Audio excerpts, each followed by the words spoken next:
Hi, this is Eva for Once Upon a Timeline. Welcome, everybody. See who's in. Gents Club, GTV, Michael Fontaine, Jumping Ship, Cupie's in. Hello, hello.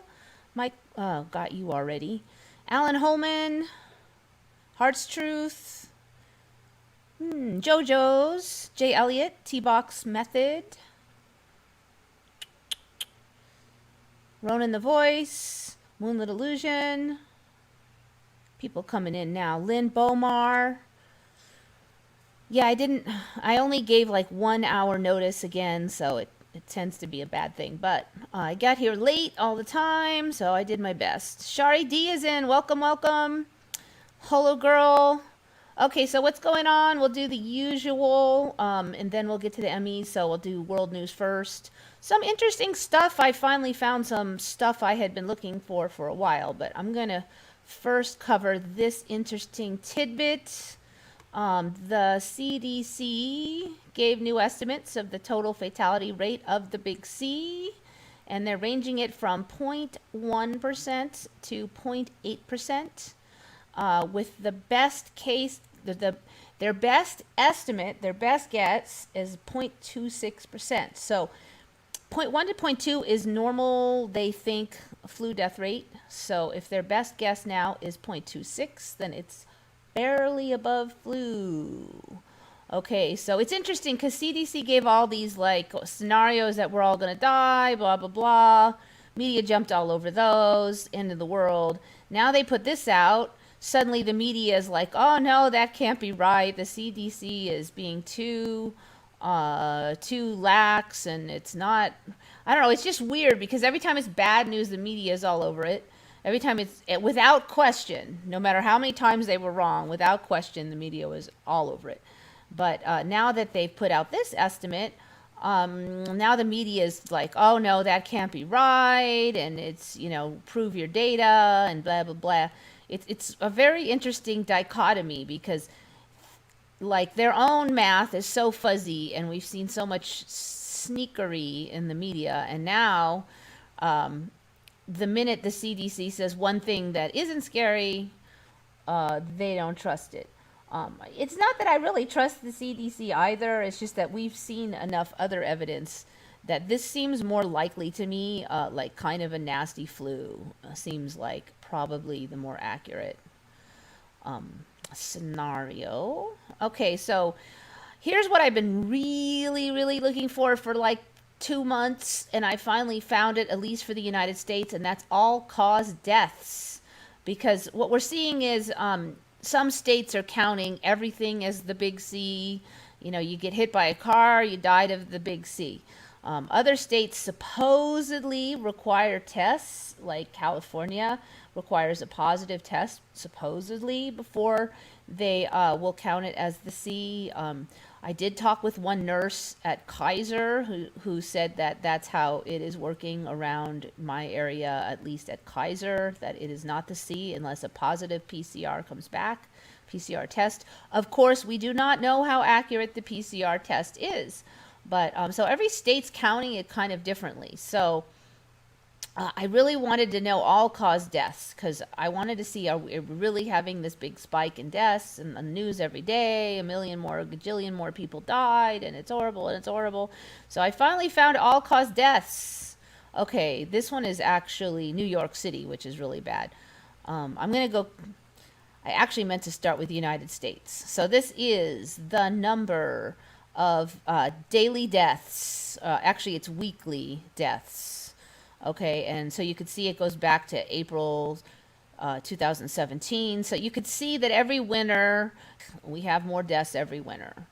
And this yellow line is what they predict the deaths will be, but sometimes they're wrong. So you could see that 2 years ago, the winter of 2 years ago, there were extra deaths than they predicted. It was basically, they said that's an extra bad flu season. More people died than we predicted.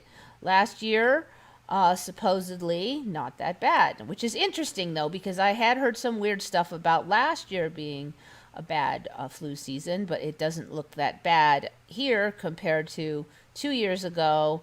I wish that this went back further. I have not been able to find any that go back further, but it looks like 3 years ago did have some, like whatever these pluses are is higher than expected. So it looks like 3 years ago wasn't wondiferous either. Okay, so here we are now. I'm looking at this. It looks like it might be about 50 or 60,000 deaths. So you can kind of see, okay, there's the biggest one. Predicted is 58,000, and then that's the upper bound for excess deaths is 58,000, and then they got like 76,000. So there's like extra 20 something thousand there. Then those are a little lower. So yeah, maybe like 70,000 extra deaths, which is not wonderful, obviously, but is not the giant, considering that the flu season can range quite a bit. This is not, it's not what the news is saying. But I wanted to kind of go into this state by state. So, of course, I immediately picked my own state, California. And we're a big state, too. We have a lot of people.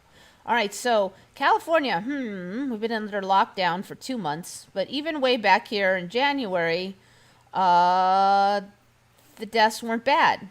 Like here. If I go underneath it, brings that big window up. Okay, so you're looking back here, February, January, February, not too bad. Okay, when did the deaths peak? Right here, April 4.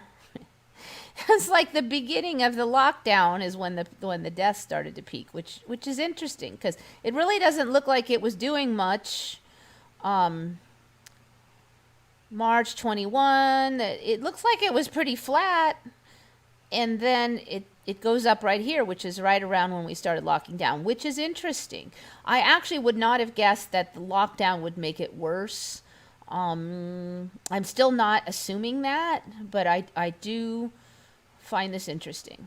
Things. I did check all the states that didn't do lockdowns. Dunk, dunk, dunk. I'm like, where are these numbers coming from then? That you see that the United States has an extra bunch of deaths. Where are they coming from? Lockdown states. Here's Florida. Everybody said Florida was going to die because they didn't do much lockdown.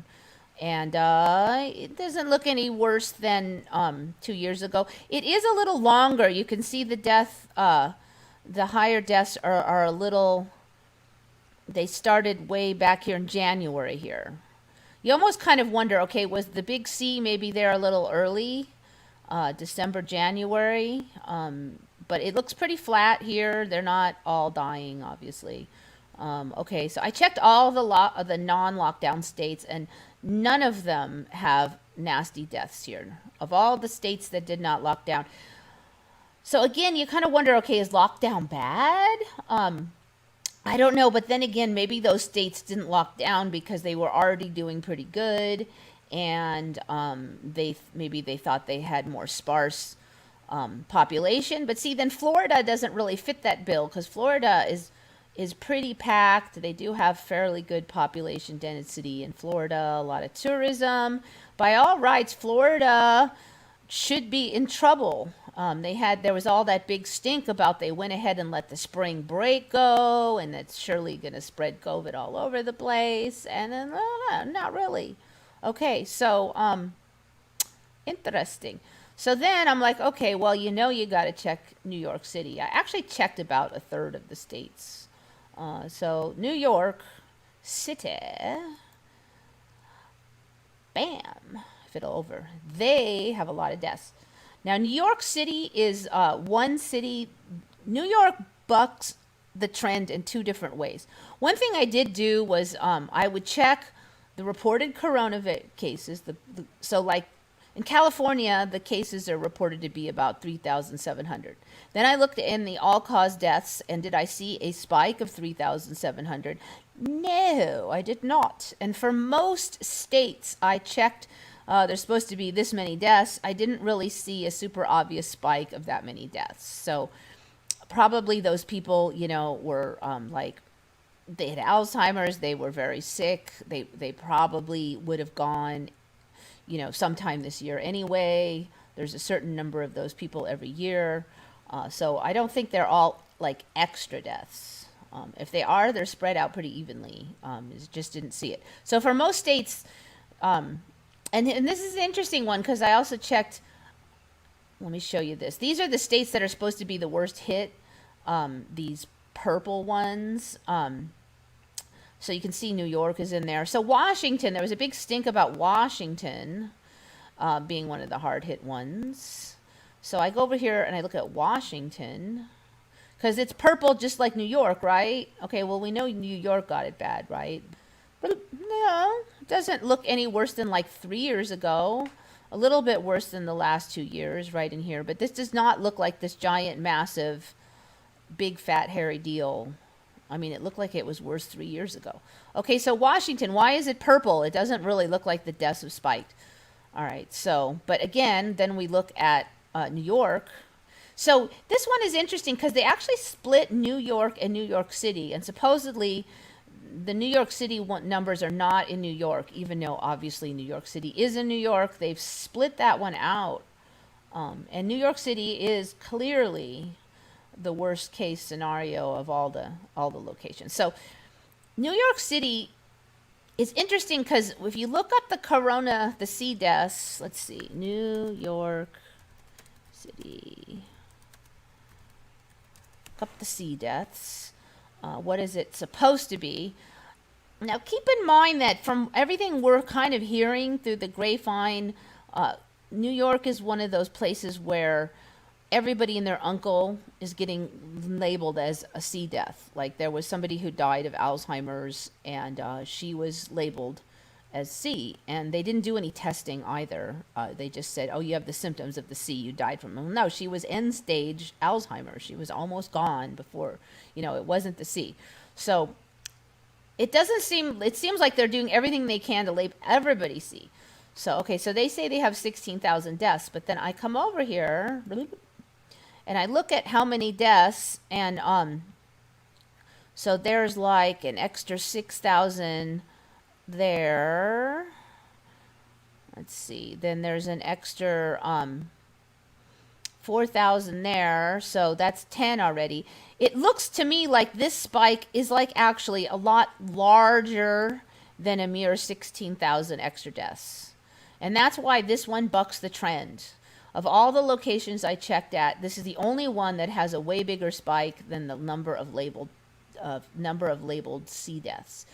I do not know exactly why that is. It really does seem like they're doing everything they can to label every death a C death, even ones that aren't. So let's see, when did this even start? So it spiked like crazy in March. I wonder when their lockdown started anyways. March, April, May. Yeah, okay. Let me just check that. When did New York start lockdown? Extended in May. Okay, Cuomo places New York on lockdown. So it started March 20. All right, so that would have started. So, okay, so basically the week that they started the lockdown is the first plus sign is that week.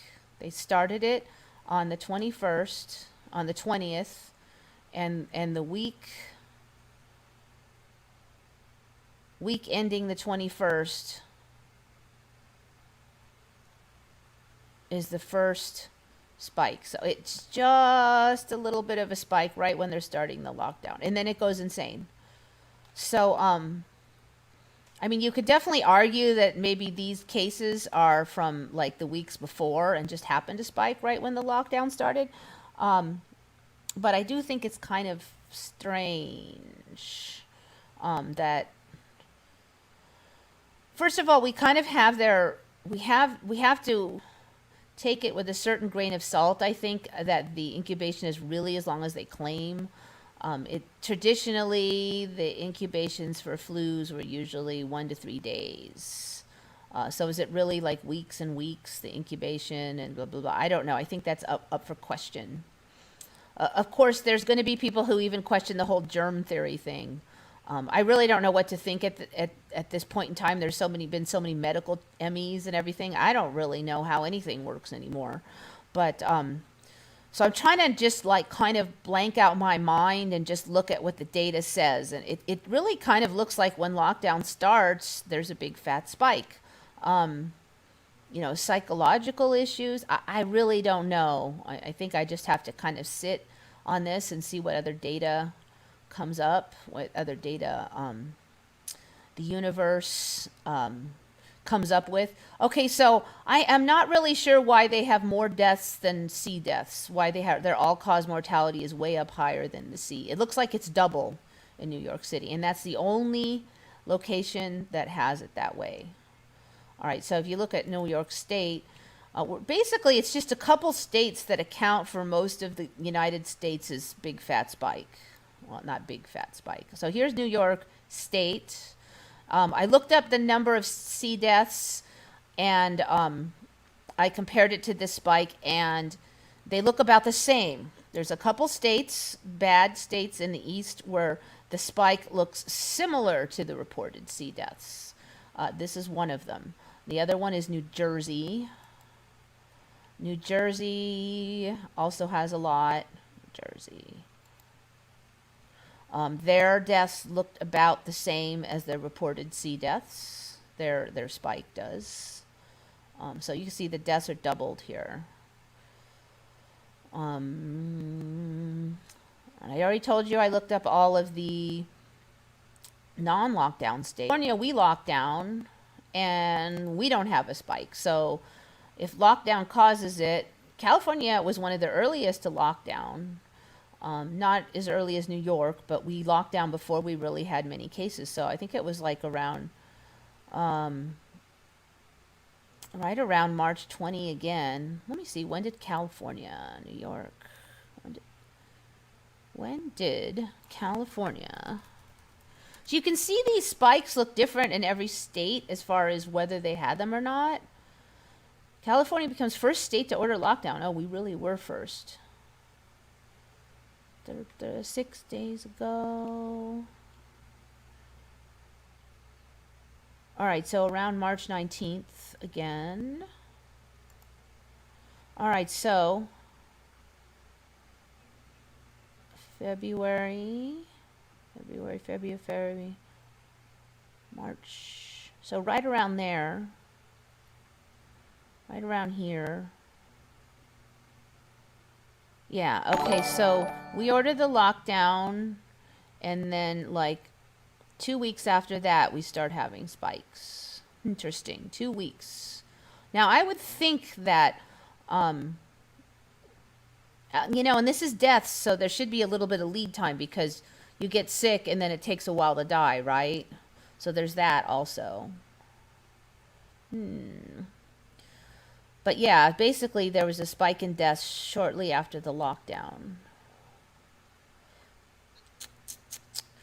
Just not sure what those numbers mean. I really, it's interesting. But it looks like the deaths in every place I'm checking start right after the lockdown. You can see it's looking kind of good for California here as far as these. Now, if you look at the official sea deaths, they're starting to spike higher and higher and higher over here. But if you look at the all-cause mortality, it doesn't look that bad.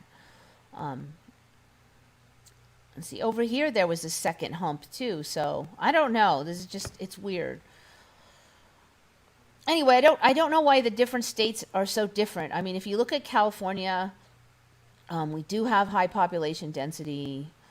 San Francisco definitely has a propensity to be more like New York. It's packed in. A lot of people take public transit, subway system. We don't have a subway, but we do have like BART and stuff. I don't know why San Francisco didn't go the route of New York. I don't really get the logical explanation of what's going on here. Why certain states, these are the worst hit states supposedly. Michigan is high like New Jersey and Massachusetts was, but some of these other states like weren't that bad at all. I think Wisconsin was one that wasn't bad. I'm trying to remember. Some of these purple states aren't bad, like Washington wasn't. I mean, this is kind of assuming all of this is truthful information. But I mean, if they're going to fake it, then why make it so not bad looking in so many states? Okay, wait. Wisconsin, okay, a little bit up, but not bad. I mean, if you look at that, it doesn't look like it's worth a lockdown. And you'll notice that, like, this information that I have been looking for 2 months is not on any news or any new, there's no mainstream media, not even Fox News has this. And it's right there on the CDC. Google would not help me find this at all. And ironically, I had given up looking for it, and I was looking for some other chart, and I saw this chart in the Google images and clicked on it. I fell in my lap, basically. I don't think you could find this from just Googling. I think that I found it by Googling something else that was not this. Here on the CDC website too, but Google is not churning this up.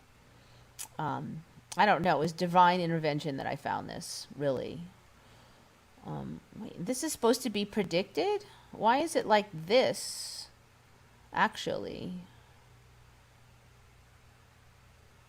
Actually, this is the first yellow line that looks insane. What's up with this? Because this yellow line is supposed to be the predicted deaths. Why would they predict a giant, funky, two-pronged devil horn spike over here when they didn't have it that year and they didn't have it that year? Oh, that's weird. There's something fishy about that. What is Sam Hill? All right, so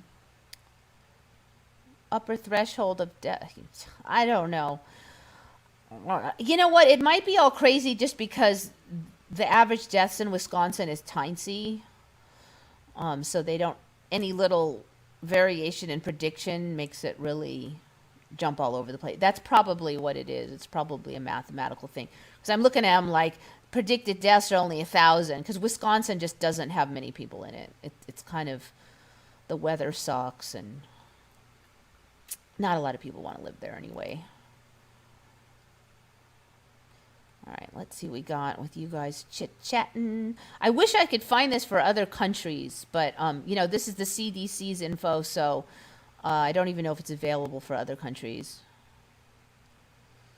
People started calling the WHO the Wuhan Health Organization. Yeah, you know, I think a lot of this is just storyline. I'm really starting to suspect that we're basically living, you know, the story is fed to us. The damn mask can't even prevent sand coming to my mouth. How can they prevent virus and bacteria? Yeah, you know, the story is just basically that you don't sneeze a giant horde meister of germs everywhere. But I don't know, you know, if that's the case, then why did they tell us not to wear a mask for a whole month? If masks are so great, why did they basically had all these people humiliating people for wearing masks? Now everybody and their uncle is wearing a mask. And here's the thing, you don't have to wear a mask when you're outside by yourself and there's nobody else in 10-block radius. But I'll tell you, here in San Diego, like, everybody's got a mask on whenever they're outside. I mean, like, on the street, there's nobody around, I'll just walk 6 foot away from people. I mean, because you're only going to run into one person every 6 blocks, just, you know. But there, I mean, almost everybody has a mask on at all times in public here. Although, ironically, my neighbors near me don't. We're all like, pfft. I'm like, who are these people? Are these all NPCs? Because I go to play pickleball and, nobody has the mask on at pickleball, and there's like, they're only allowed 8 people to come at a time because we don't want to get in trouble with the sheriff's department. But you know, like, I'm trying to keep the 6-foot distance just so we won't get in trouble with the sheriff's department, but nobody else at pickleball, and these are all kind of old people. I mean, they're in pretty good shape, but nobody gives a crap at pickleball. You know, I don't know, are there really scared bunch of people are all staying at home? But almost all the regulars are there, and they don't give a crap. So why are all these people everywhere else in town all wearing masks? I don't know. I'm kind of confused. I'm like, is this like some kind of NPC thing? I don't even, you know, I can't even make sense of stuff anymore. Our curfew is now from 11 to 6 a.m. and the cinema and attractions are open now, but people younger than 12 and older than 60 still can't go to the mall. Well, you're doing better than us. You got your cinemas open. Um, the other thing that's been weird here is they're giving people like this much notice. Like at midnight, they inform the restaurants they can open the next day. Like no restaurants are going to be able to order food in and get their employees in there, you know, by calling them at midnight. The only restaurants that could do that would be ones that already had a really brisk takeout service so that they already had food on hand and maybe they could scrape up some employees, or they're small so they don't need a lot of employees. So then like at midnight 2 days ago they announced that hair salons could open the next day, but they had a 10-page list of crap they had to do. And they're trying to go, so none of the hairstylists are open yet because they're trying to figure out this pile of stupid that they have to, you can't have hardly anybody in there at once. And then like the stylists are trying to divvy up the hours because they can't all be in there at once. And then only 3 customers at a time for bigger salons, and it's just craziness. So my stylist, technically she can start cutting hair, but they can't figure out all the baloney. So I talked to her this morning because I thought I was so smart, because I was like, oh, I'm going to be one of the first people to ask for a haircut. Well, it turns out she had 100 people on her list that need haircuts. So it might be a while for me. She, as an independent contractor, they said that they were going to open unemployment up to the independent contractors. I know that there had been delays. Well, she has not got 1 penny. She filed and got 0 money so far. So she had to go 2 months without money. She has 2 jobs, but her other job was shut down as well. So, and then her husband, his job was shut down. They've got 2 kids, no money for, they weren't rich. So, I really feel sorry for her. She has to buy all this stuff in order to open the store because they have to install all this stuff at the salon. None of the salon people have any money to buy anything.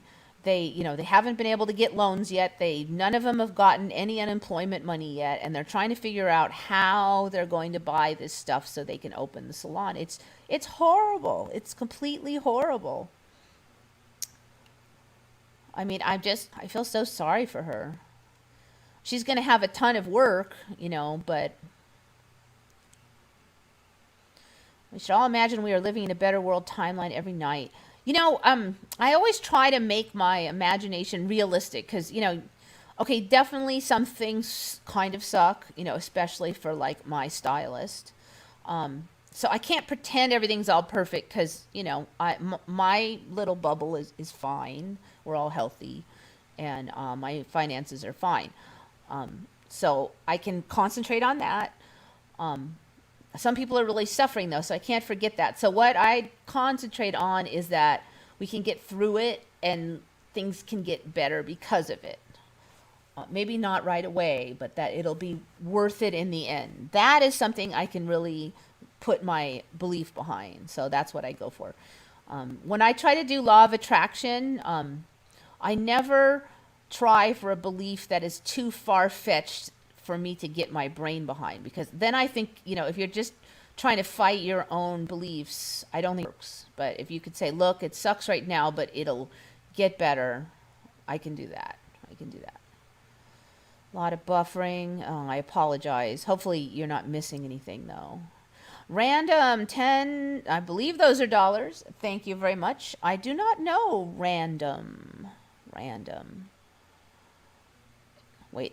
That's the person, right? Are you even in? Stand Up is in. Some interesting perspective on the tubes from Miss Pamela Popper and Vernon Coleman. Have not seen those.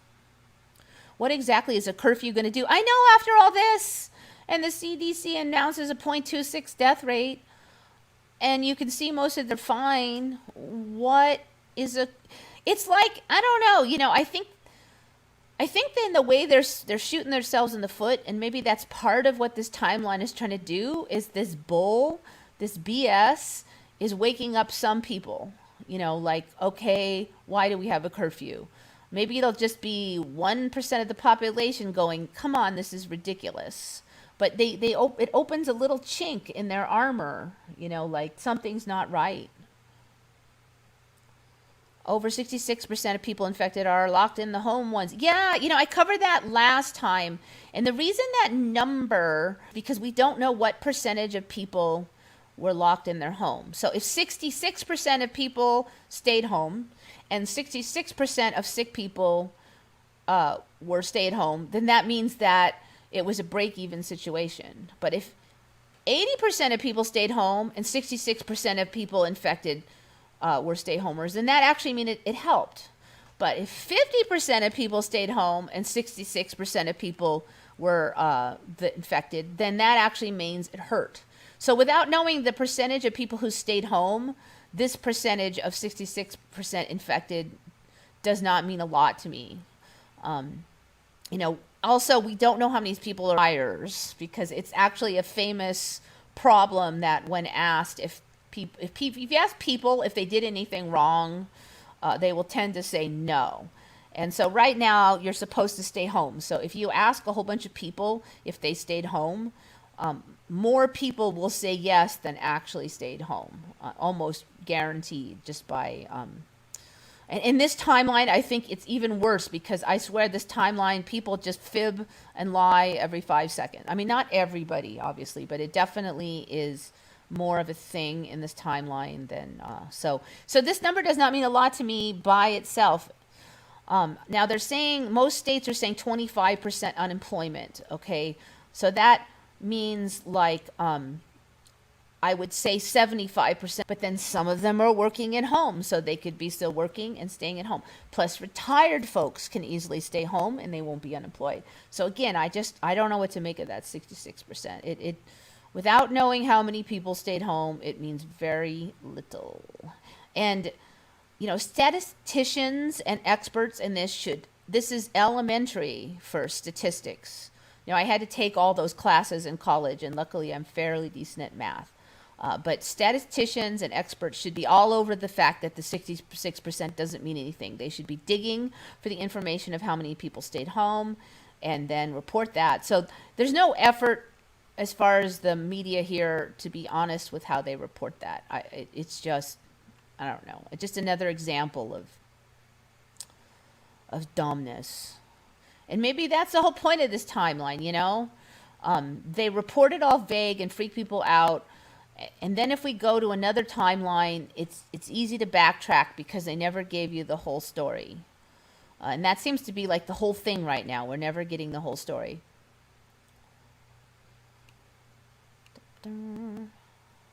Hello from Spokane, Washington. Linda Compton, I hope you saw. Glows Me is in also. I hope you saw I put up your Washington all-cause deaths. Washington, who is supposed to be hit really hard. In case you're wondering how many deaths you've had this season, this is last year. It's probably going to go back to, every time I rest for a while, it jumps back to the United States. Let me get back to Washington. Used to freak me out a little bit because I didn't realize it jumped back to the United States. Okay, so, here's Washington all-cause deaths. Stay. Okay, so Washington's supposed to be one of the purple hard-hit states. Yet your all-cause deaths this year really don't look that different from the year before, and 3 years ago, when apparently had a really bad year, worse than this year, just so you know. I don't know if you caught that, but it's pretty interesting. Not sure how long I'll last. It's 3 a.m. Yeah. Yeah, I know the feeling.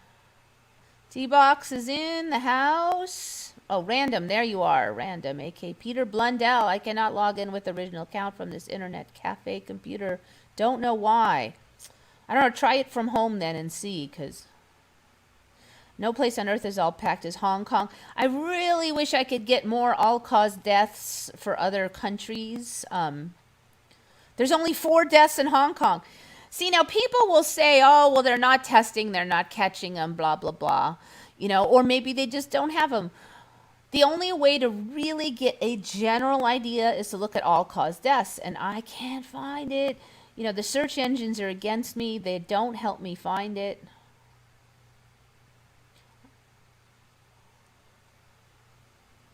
I think they're being stupid on purpose to see how many are stupid. So I would agree with you if they could keep their story straight. But like that 66% of cases of new infections were from stay-at-homers totally flies in the face of what they said before. So they make themselves look stupid there. There's no reason for them to make that go viral unless, like I've said before, it really seems like the timeline is basically slamming people with opposite information back and forth, to see how many people can wake up and start to question. And that one, like the first one was the no masks for a month. And at the time I thought it was weird and I made a video on it. And everybody was, not only did they not recommend wearing a mask, but they pushed that you were a moron, an idiot, and a doofus, and a laughingstock if you wore a mask, because, it was just like this humiliation game. And then all of a sudden, 180, wear a mask, and you're selfish, greedy, old people hating pig if you don't wear a mask. And within a week, everybody just flipped over and was wearing that thing. And didn't anybody go, wait a minute, why did they say the opposite? I mean, how many of these reversals do we have to have before certain people start to question?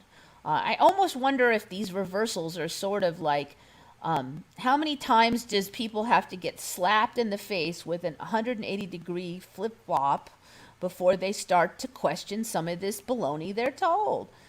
So if they really wanted to scam us, I think they'd keep their story straight. And that's why I wonder if it's just a timeline thing, this whole flippy-floppy, because there's just too many of these. And, and it's not just with the sea. It's like, okay, murder cases. First some innocent guy gets killed.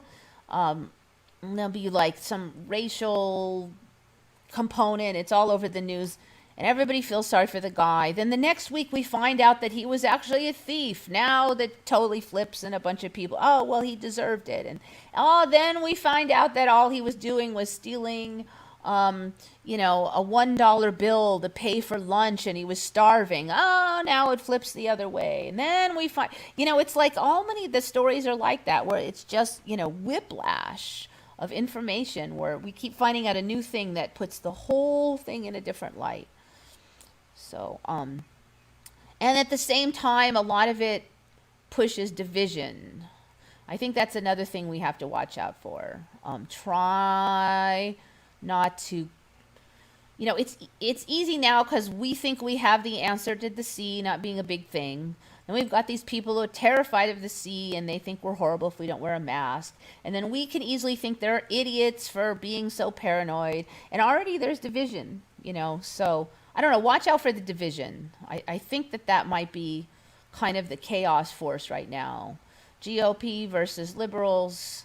Then there's the people who blame all the problems on Trump, and then the people who blame all the problems on Fauci. And then there's the mask wearers versus the no mask wearers. There's the old people versus the young people. The climate deniers versus the global warming believers. And then we've got the anti-vaxxers and the vaxxers. Everything is division. And you'll see, the race wars, white against black. The media loves pushing that one. So it just seems like there's a lot of things tempting us into division. So my feeling is try not fall into that trap. Even in the conspiracy community, I see almost every channel I watch indulging in just kind of making fun of everybody that doesn't believe the same as us, like they're complete idiots. I don't think they are. I mean, basically, TV tells them this stuff all day long. It's not really that surprising that they believe in it. So I don't think they're idiots. I think they're kind of followers, but so congrats on them because there are too many idiots running around this timeline. Yeah, I just really starting. The more I watch the game that's going on in the media, the more it just seems like division is the game they're pushing. They're just like almost everything. Almost if you start watching all the news articles, almost every one of them is kind of divisive.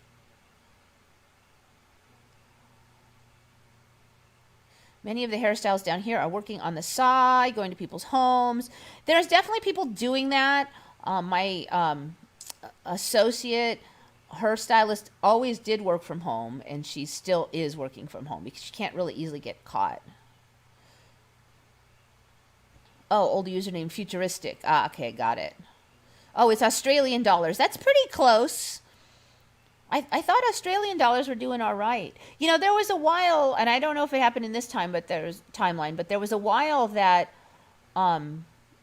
like, it was very close to American dollars. In fact, buying from Australia was kind of expensive for us for a while. Because I do buy a lot of online stuff, so. Okay, what was I talking about? Anyway, yeah, so watch out for the division, definitely. You know, just kind of watch TV when you do. I'm not saying watch a lot of TV, but when you do or you see articles, see how many of them pushes division, race variances. For a while, Chinese people are being attacked because of people are blaming for the virus. I have not seen anything like that. Need inputs in? How are you doing? No, Taiwan has no cases in over 2 weeks. Yeah, see, Taiwan, I mean, I'm not a Taiwanese expert, but aren't they very population dense over there? They should have it, you know, if all conventional logic made sense, they should have a much worse case than a lot of places. Need input. Need input. I just, you know, you are new, just showed up. Check out this thing here. It's all cause deaths for, you could do the individual states or the United States. You can see what states are reporting to the CDC all cause deaths. So right now, here's Washington. Washington's supposed to be hard hit. This is their all cause deaths up to May 9. They will be supposedly adding more of them. Ironically, when I showed up here today, due to delays in data processing, this week's data file updates have been postponed to Thursday, so they're postponing it. But anyways, you can see the trends. New York's really bad. Washington's supposed to be really bad, but look, they don't have much spike in all-cause deaths. So this is real interesting. It's cdc.gov /NCHS well, it's a forward slash, isn't it? Oh my God, I can't even remember. Well, the normal slashes, NVSS/VSRR/COVID-19/excess_deaths. If you go to there, I'm reading it out because I'm not sure if the image will be clear enough for you to see. But if you go to there, you can get this, and you can futz around by state. You can also, these are weighted numbers, which basically means that they think that these recent ones probably don't have all the reports in. And so this is what they think it'll be. So it might change a little bit, basically. But you can actually change it for with and without waiting, if it's going to come up. Update dashboard. Yes, I think you have to click that. Okay, so you can see that they're slightly light colored. The dark blue is already reported, and the light blue is what they expect to see. So these numbers might change slightly, but I don't think it'll be enough to really change your opinion on anything. You can also do a couple other with and without COVID, with and without the C. Let's see what Washington looks like. I think that number, I don't really love it because every state is reporting it differently. Can you really trust them? update dashboard. Okay, so according to this, all that blue is from the sea. Actually, I didn't do many searches that way. I wonder what California has to say about it. All right, so there's California's. Interesting. So 2 years ago, California had a pretty big spike over here. It doesn't even look as high as this year's. We didn't shut down the universe for this spike, this flu spike, but yet we're shutting down the universe right in here, even though that's not nearly as really as high as over here. It's just, it's insane. And they had to have these numbers. I mean, this information is not new, okay? So I don't know. It makes no sense. So then why is New York so high? I don't know. None of it makes any logical sense to me with the information I have. And like, okay, so say there's no such thing as, let's say germ theory is fake. Okay, why does New York have such high numbers? Are these fake people? Are they fake death certificates of fake people? But New York has it. New York City has it. New Jersey has it. Michigan has it. Not as bad as New York City, but like 3, 4, 5 states have it pretty bad. Are they all reporting fake people? And if they're going to make it all faked, then why didn't they fake it in some of the other states? If they, I mean, did they only have power in like 6 states to fake? That doesn't really make sense to me either. So, I don't know. I'm kind of guessing we'll get more info depending on what timeline each one of us gets on or whatever. I don't know. The whole thing is just weird. The biggest con since JFK. Yeah, but then why do these 5, 6 states have these big numbers and not the others? If they're going to make a fake pandemic and CDC's totally lying, then why not even out the numbers a bit more so it looks more realistic? It looks stupid. Yeah, it's stupid on purpose. It has to be. Yeah, exactly. If it's a fake, they should have done a better job. If they have the power to do 5 or 6 states, then why don't they do all of them? If the CDC's lying, why don't they lie in a more logical way? I mean, I am just some middle-aged girl who sells crap online, and if I could figure out how to lie better than them, I'm sure that those geniuses over there could have done a better job in their lies. There's no deaths in Palau. The only deaths we had were infected that came from vacation and business. Yeah. See, and there's been, no testing whatsoever on the PCR test, that I found. Have you guys, other than that president of Tanzania who found the papaya was positive? I mean, when do we get the tests on the PCR tests? Should be interesting.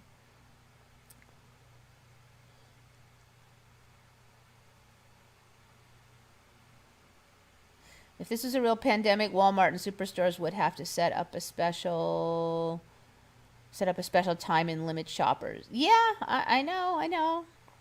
I mean, if it was real, I would stay home. But I mean, if it was like Ebola or something, and I mean, they're just, I don't know. There's something whole weird about it, and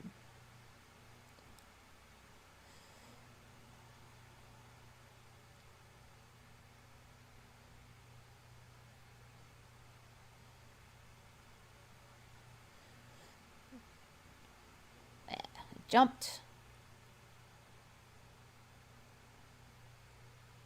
I get shots each week in my shoulder. Well, I hope it's... Oh, yes, I am going to cover that, Shari. I'm going to cover the New World Order. Yeah, I should cover that next. Okay, I'm going to cover that next. I think I've talked out on that. Okay. Anyway, you guys can go to that excess deaths. It's very interesting, but I can't figure out what's going on. I could definitely see that things don't add up. I kind of suspected that it might be like some kind of nasty flu, and that seems to support it, that data, but I don't get what's going on in New York City. I don't get, if it was that bad in New York City, it should be much worse in other places like New York City, and it's just not. The only other thing I could think of is that like they had terrible hospitals with the nurses could care less and just let a lot of people die. But even then, the extent that would be necessary to spike the deaths that high, Okay, so this was a freak out for me. I've already posted this on Redcon because right when I found out, it was just so weird. Um, so for years now, it's gotten to the point now where even the layman on the street has heard of the conspiracy theory of the New World Order. So now that like pretty much everybody and his uncle knows about it, either they believe in it or they laugh at it or whatever, they've heard of it. There is actually a website up, the United Nations New World Order.org, UNNWO.org. And in case you have any doubt that that stands for New World Order, let's take our planet back. United Nations New World Order with their logo. The United Nations New World Order Project is a global high-level initiative founded in 2008 to advance a new economic paradigm, a new political order, or more broadly, a new world order for humankind, which achieves the UN's global goals for sustainable development by 2030 and the happiness, well-being, and freedom of all life on Earth by 2050. Okay, so what the F? You know, I mean, it's hard to even take this seriously. It makes no logical sense that they would pick the New World Order as a name. I mean, if there really was a New World Order, secret cabal of evil people trying to take over the world, are they going to make a website and announce it? If it's, I mean, and if they aren't like a secret cabal of New World Order evil people, then why would they pick the words that make them look like they are? That would serve no purpose. One person did suggest, well, maybe they're using the word to try to normalize it. I don't get that either. I mean, if you're trying to be sneaky, then be sneaky. Are they trying to make us look bad? I don't know. It's just weird. And you come down here, ooh, it's a little bit different. Okay, so Capitalism is the new economic paradigm which places happiness, well-being, and freedom at the center of human development models. UNIDO happiness, UN global goals. Okay, let's look at the UN global goals. I think I looked at them before and didn't find anything super exciting. No more poverty, zero hunger, good health. Yeah. Quality education, gender equality, clean water, blah, blah, blah. I mean, it all sounds good on paper.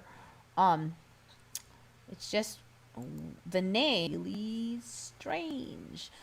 It's like a joke. So I did look up the who is for these people. As far as I can tell, it's an organization that is associated with the UN, often does work for them, etc. If the UN didn't like this, I don't think they'd let their logo be all over it.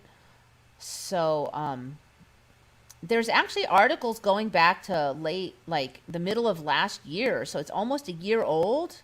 This UNNWO.org. I don't know how the conspiracy theorists didn't find out about this for like a whole year. In fact, the location I found it was another YouTuber, and he thought this was a new website. He's like, "There's a new website," and I look it up, and it's not new. He probably assumed he would know about it. There's actually been a number of people who specifically study and watch for certain things on YouTube that are kind of freaking out because they're finding stuff from 2-3 years ago that they should have known about. Like one guy watches vaccine law, and suddenly, you know, there's this thing from like a year ago, this giant important vaccine law thing and he never heard of it. You know, so it kind of smells like ME to me, a lot of stuff getting retconned. I mean, these guys don't believe in the Mandela Effects, so they're just freaking out that how did they not know? But this is another one. How would conspiracy theorists not find out about this earlier? When there was actually quite a number of articles. If you do a Google, there's articles on this going back a year ago. I mean, if there were a lot of articles, like at least one conspiracy theorist should have read those articles and started like trumpeting that something was freaky. And usually this stuff, I mean, we've seen stuff spread in like 2 days. It's all over the entire YouTube. So weird. This capitalism is okay. So I almost forgot the other super weird thing about this. One of the founders of this, and one thing that's really weird, okay, when I saw this on YouTube, he went to the same page, unnw.org, and on here was a couple sentences that said that the one of the founders was Nelson Mandela's grandson named Nadaba Mandela. So then I'm totally laughing. So we've got a Mandela in there. I mean, like, I'm reading this and all of a sudden I'm like, Mandela! So I go and I look the next day at this website, and the Nadaba Mandela thing is gone. And then I actually went back to that YouTuber, and he did a follow-up on this. And he also commented that he noticed that the day after he made a YouTube video that sentence was gone, and he thought that was really weird too. I really don't know what to make of it. I really, it's just another one of them weird things. 10 billion happy by 2050. Okay, so I don't know. You know, this is just another one of those, like, the timeline's trolling us. I don't know. Weird. All right, so I covered everything. That's all the C stuff now. This is not super C stuff, but it is just more weird timeline stuff anyway. I'm going to delete all that now. I see, I was looking up the New York numbers.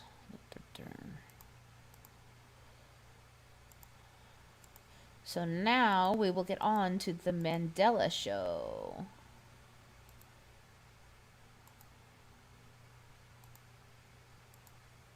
Okay, let me see what you guys are up to. I'm just going to go to the bottom because I'm like so far behind.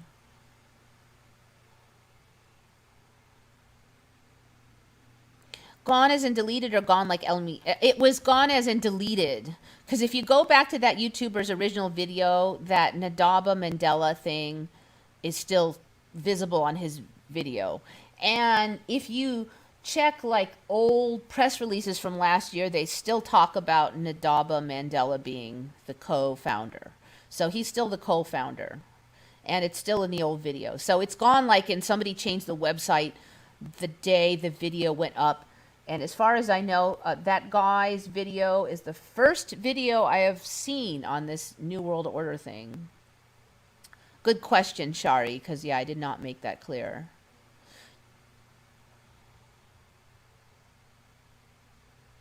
Spiritual battle. You know, it may well be. I'm trying to look at, like, the traps. What are the traps that it seems like everything is either both a learning experience but also a potential trap. So as we see things looking more and more weird and fake looking, the learning experience could be not to just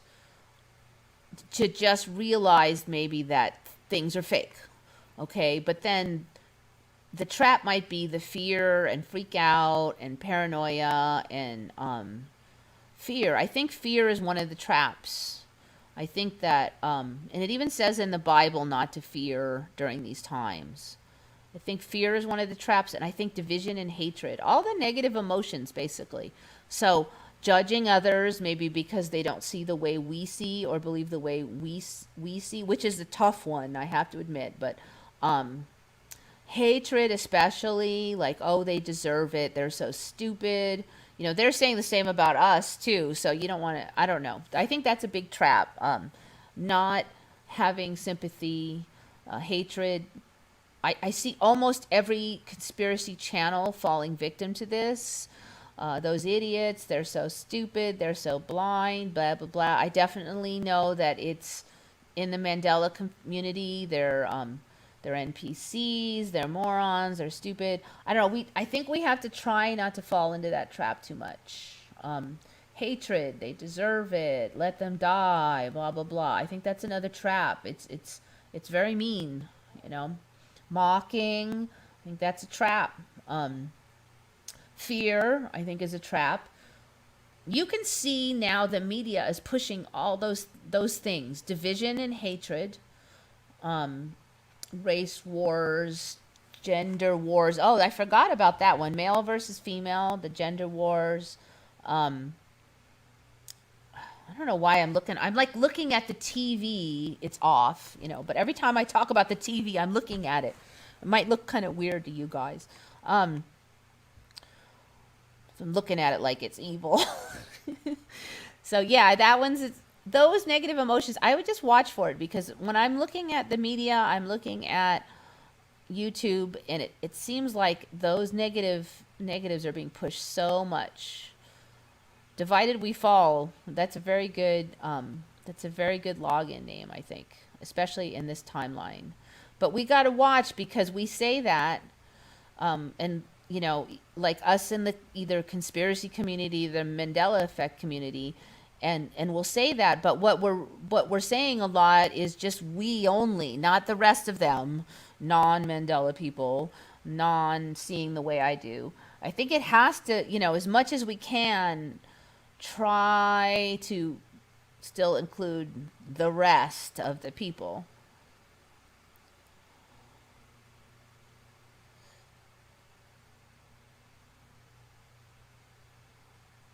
We all have the power. We all need to come together and stop letting evil people rule. Yeah, see, but then there's a trap in there too. I agree with that.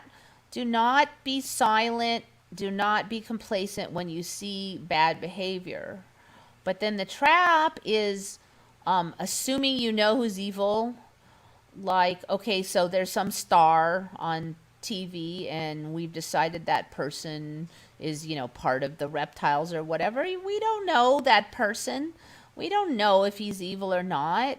A lot of the stuff that's used to judge is fairly, possible to have accidentally happened, or just some word that slipped or whatever. So we're basically, a large part of the community, conspiracy community, is sitting there looking at images of famous people and deciding if they should die or not, because they think that they're evil reptile, New World Order, secret cabal people or not.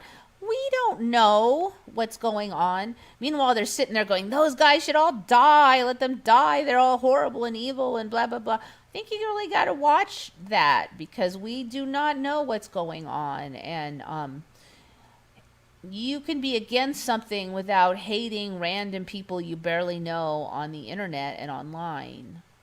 So I think that's a trap. I think that's another one of the traps. Oh, look, that guy held his pinky out. Or I don't know all of the little motions. And I'll tell you, the little motions of the hands that supposedly give away your New World Order status or whatever, they change through the timelines. And that is one of the reasons I have a heck of a time keeping up, because all of a sudden a black eye means something. It never meant anything before. You used to had to do this other thing, and I'm like, pff. And all the more reason why I have trouble keeping it serious, because it just keeps changing. The hands motions that, and then for a while, what was that? The OK symbol suddenly became bad, and I'm like, since when? Okay, so now I think last I checked, the OK symbol was a secret symbol for like Nazis, I think it was. So anyways, so that guy, his hand that one way 10 years ago in that picture, so he should die in rotten hell. Be careful, be careful. That's all I'm saying. I mean, if you know somebody did something bad, I certainly agree that you should disagree with it and speak against it. And if you know he committed a crime, certainly, jail, whatever, but let's not fall into the hating and wishing people would die over the tiniest little things. That guy went to that pizza place, and that pizza place has this symbol, and therefore he should die. Like, even if it was a pedophile hangout, it doesn't mean every last person who eats pizza in there is a pedophile. Maybe they just wanted pizza.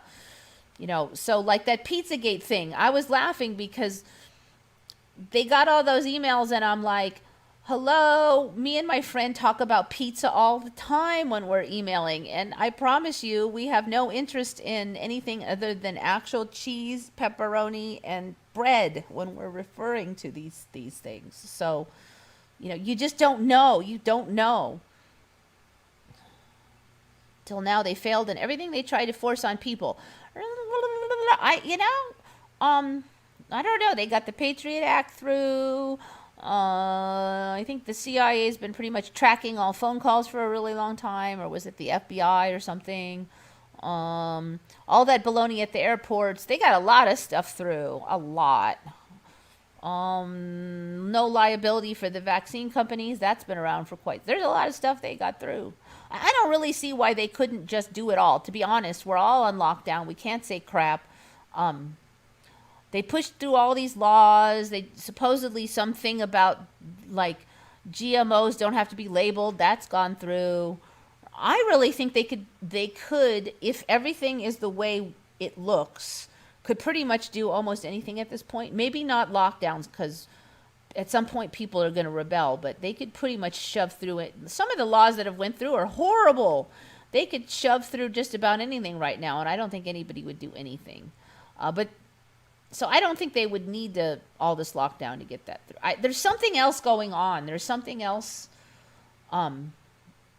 spiritual war, something like that. I think that's really, there's something going on at a higher level, I think.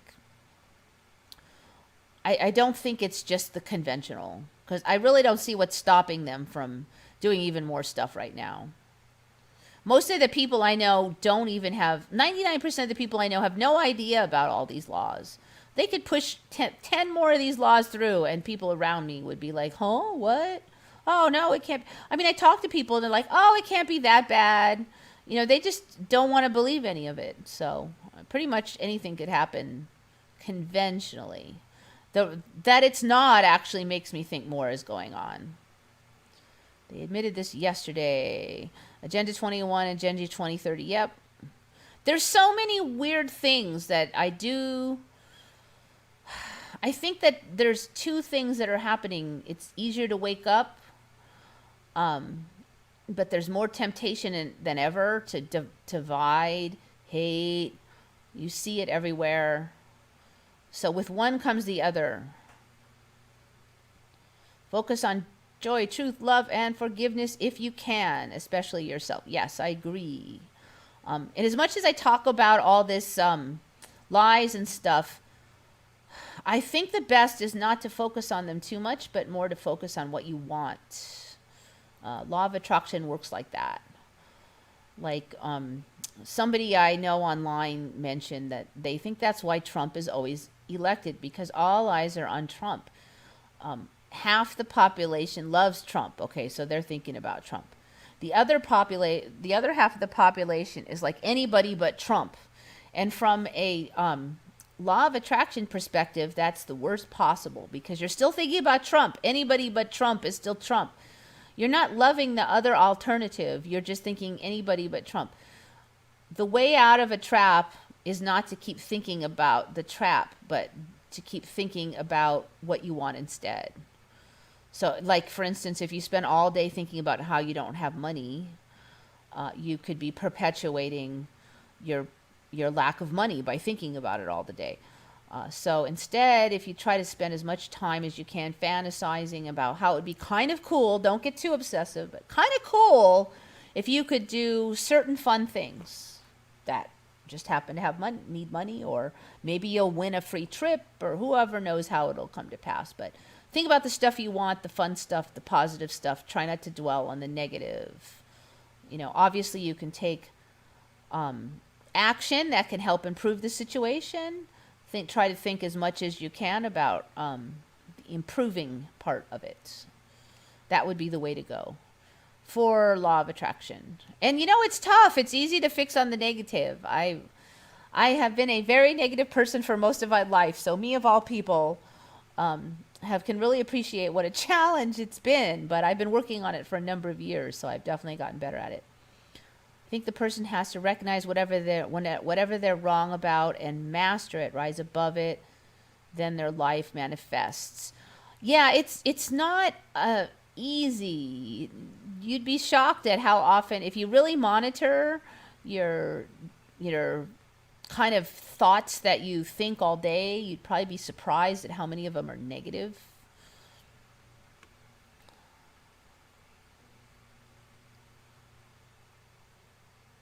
It's a game with levels. Yeah, I do think so, and I think we're at a higher level now.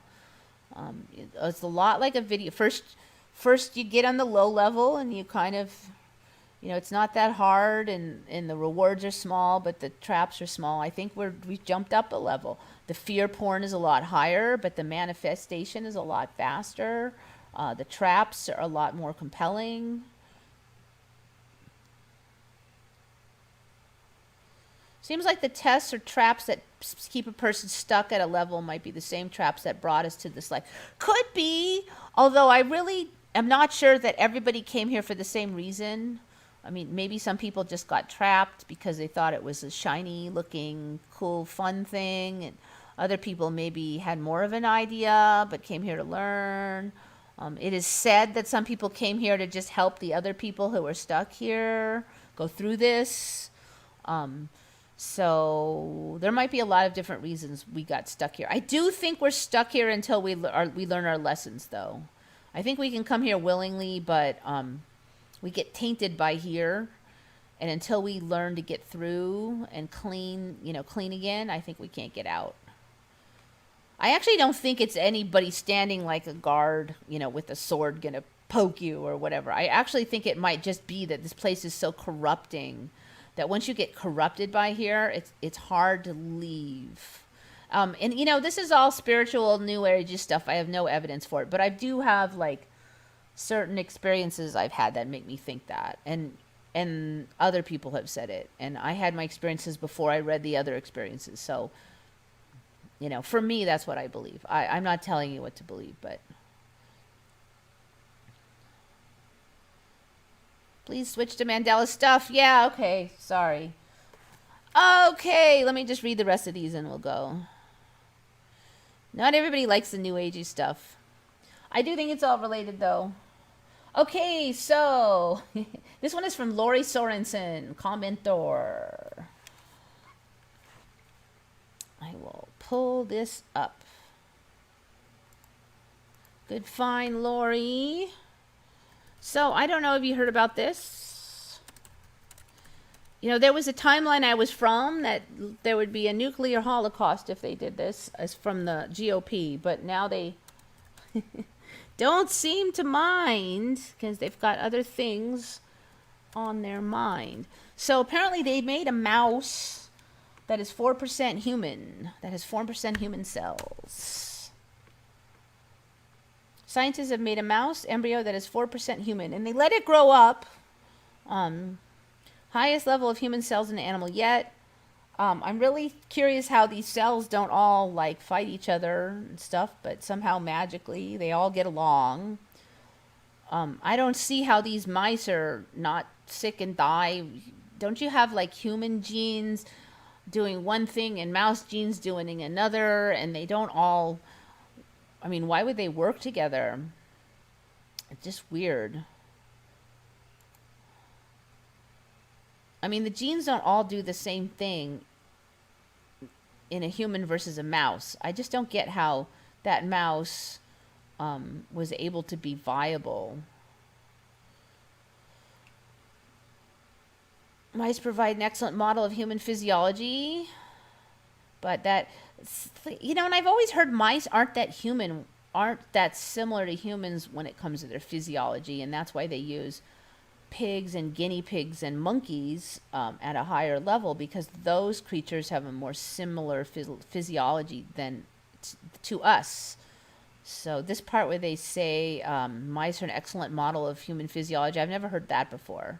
I've heard they're kind of a crappy model, but they are cheap. I agree with that. Cheap, small, and not cognizant.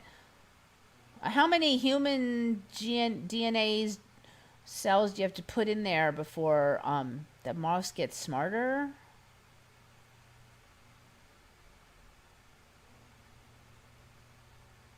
I don't know. Weird.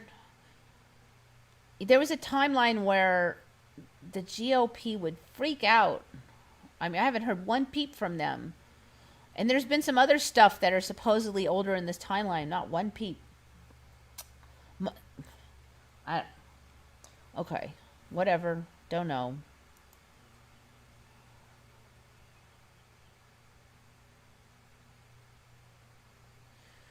of you I've noticed this week has it seems like time is going even faster.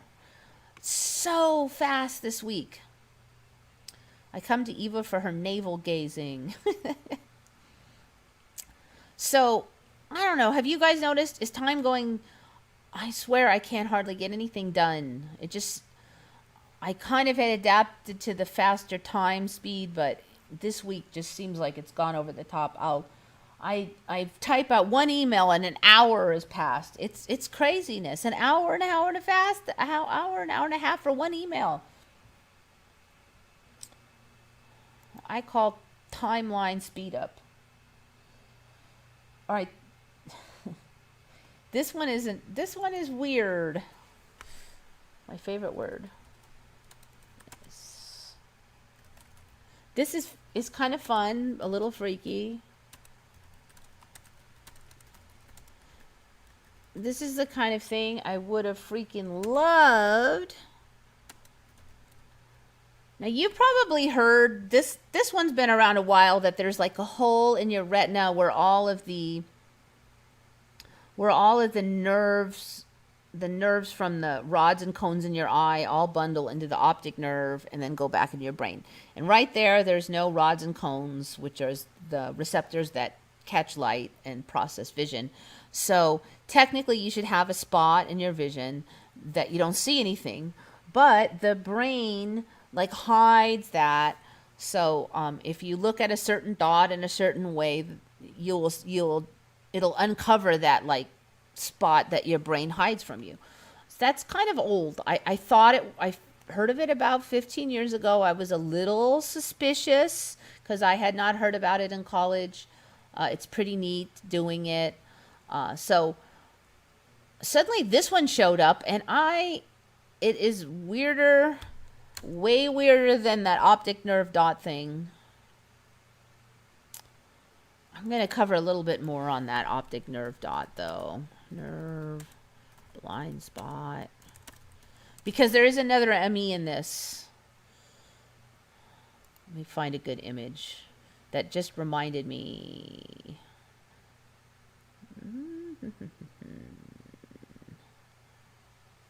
Here we go.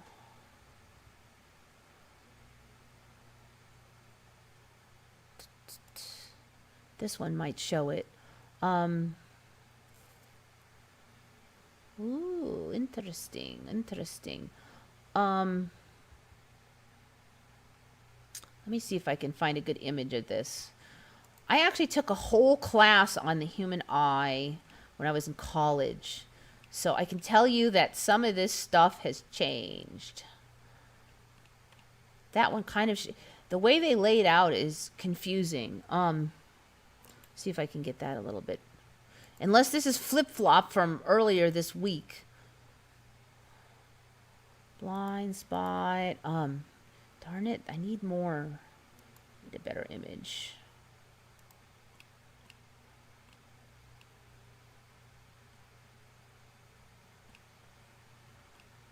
This is probably not something that a lot of people would notice, but since I took a whole freaking class on this, and this is going to explain the other freaky thing that I'm going to show here in a minute.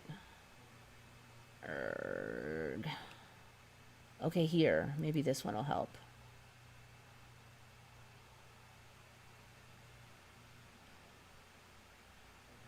Okay, yeah. This shows it.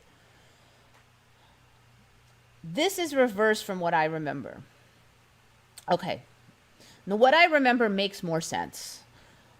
What I remember, if you know your kind of eye anatomy, the rods and the cones are the light receptors. So light goes into your eyes, and the rods and the cone process the light. The rods process black and white, and the cones process color. And right here, they're showing the rods and the cones. Now, what I remember is the light hits the rods and the cones, and then that's on the surface of your retina. And then behind the rods and the cones are the processing. There's nerves that basically do low-level processing and kind of conglomerate the data, and they shunt it back to your brain. Okay, in this timeline, it's actually reversed. I'm not sure when it flipped. The layout looks almost the same, except for it's completely 180 opposite. This timeline loves that. So now the rods and the cones are in the back of your retina, and then these blood vessels and these nerves and all this stuff are in front of the rods and the cones. So that means the light has to pass through all these nerves and little low-level processing bundles and crap, and then finally get to your rods and cones, which makes no sense to me. Why would you have the light go through all this crap first? The old way made complete and utter logic sense. This way makes, like, it looks dumb. Okay, so how do you not see all this crap that's in front of your rods and cones? Why does your rods and cones not see this garbage? So apparently now in this timeline, your brain does see all this and just screens it out. So you're looking at all this crap in front of your retina, all these blood vessels and all this plather, and not seeing it. Even though it's right there, you're not seeing it. Not just this one blind spot where the optic nerve goes through, but all this crap. Okay, you're looking at it right now, but you can't see it. So there is a way to see this crap, all this junk in front of your rods and cones. There's a way to see it. And that's the freaky part of the ME. So this reversal is an ME for me, a big one. Like I said, I took a whole freaking class on just vision layout in college because I was so interested in it myself. So you can actually see all those freaking blood vessels, and there's a trick that lets you do it. If I can find the thing, videos. Gizmodo, this is it. I'll show you this video, but the video is called Freaky. This simple trick lets you see blood vessels in your eye. And you can watch the video, and it's pretty easy. So basically, you take like a little, either like a white piece of paper, or you can take your own finger, and you're trying to make a tiny little hole to let light through. And then you need like a white screen or a white piece of paper.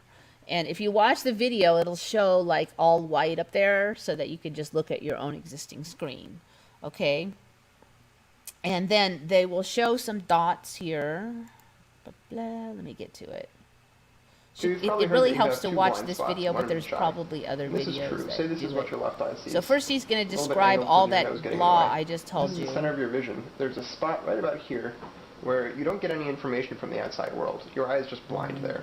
Now luckily your right eye's visual field...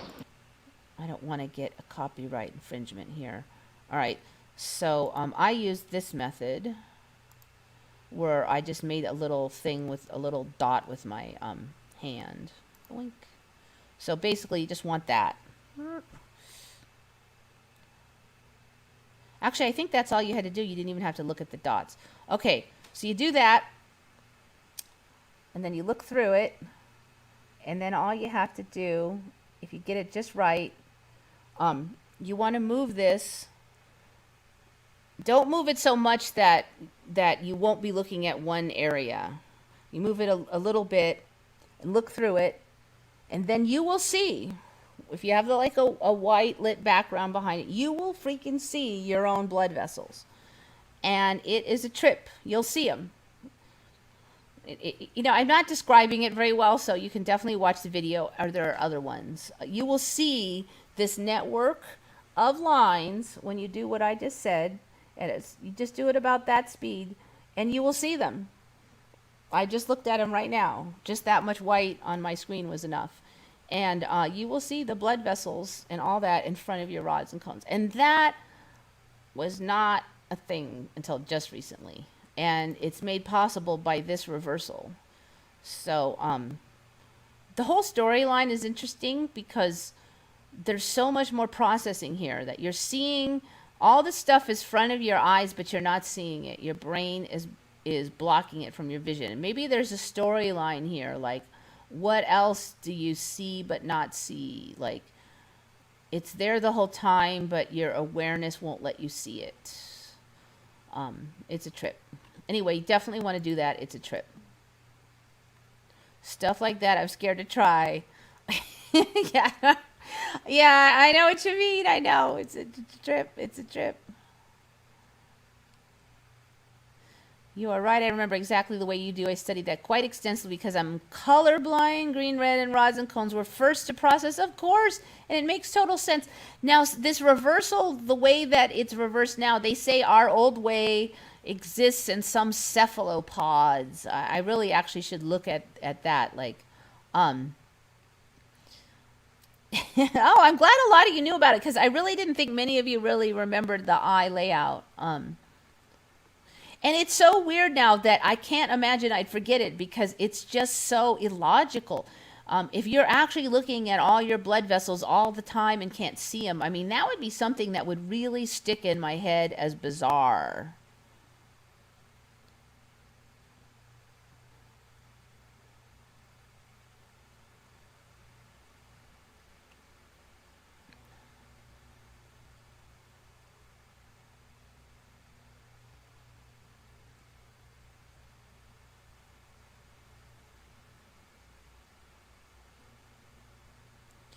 I looked into it just 2 years ago and it was like you remember. Yeah, I was kind of wondering when that changed because I haven't looked into it for a while.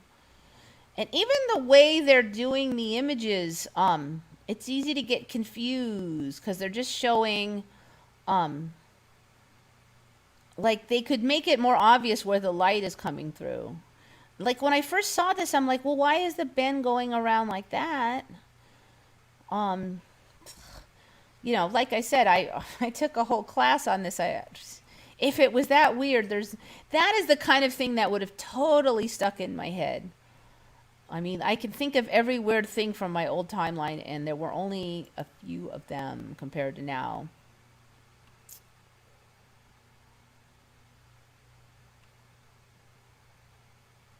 I'd be really bummed if I found out my best friend has been an NPC after all of this. Yeah, I really don't. My personal opinion, I don't think people we know well are NPCs. I think some of them may be not very woke.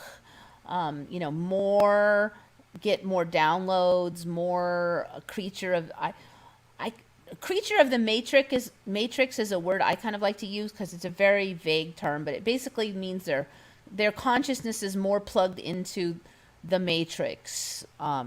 Not that they are NPCs, but they're just much more pulled into the storyline of the matrix and they follow it a lot more. In my opinion, NPCs are more like people, we don't know them, we see them for 5 minutes, they may say 5 words to us. A lot of them don't even talk to us because they're just there to kind of be the programming for the matrix, just to make the matrix more interesting, more believable. That is my definition of an NPC. They're not going to be anybody that has a complex personality. Not anybody that you see day after day after day. I think that's too complex for an NPC. That is my definition. I know there's like 100 definitions of an NPC.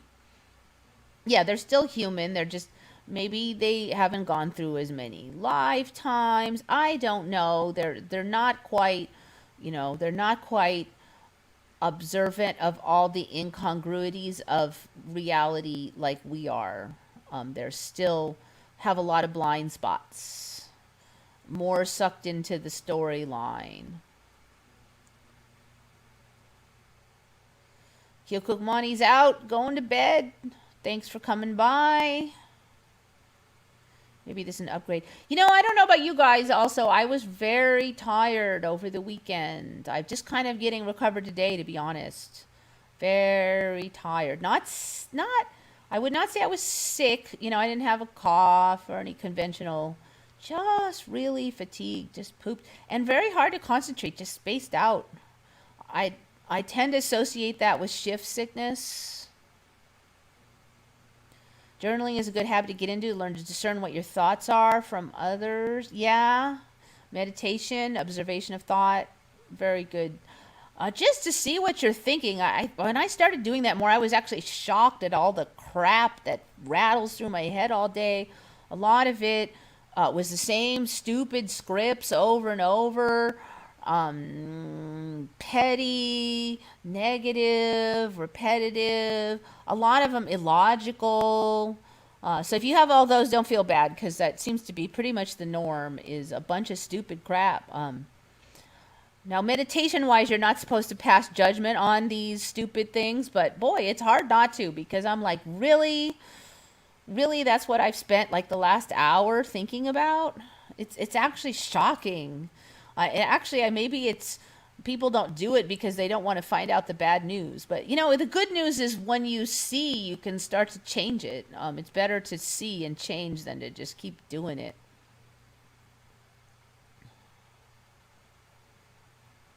Extremely wiped out. Yeah, today I'm just starting to. I'm so glad I recovered enough today. I was really wiped out for like the whole weekend. It's really hard to get my work done.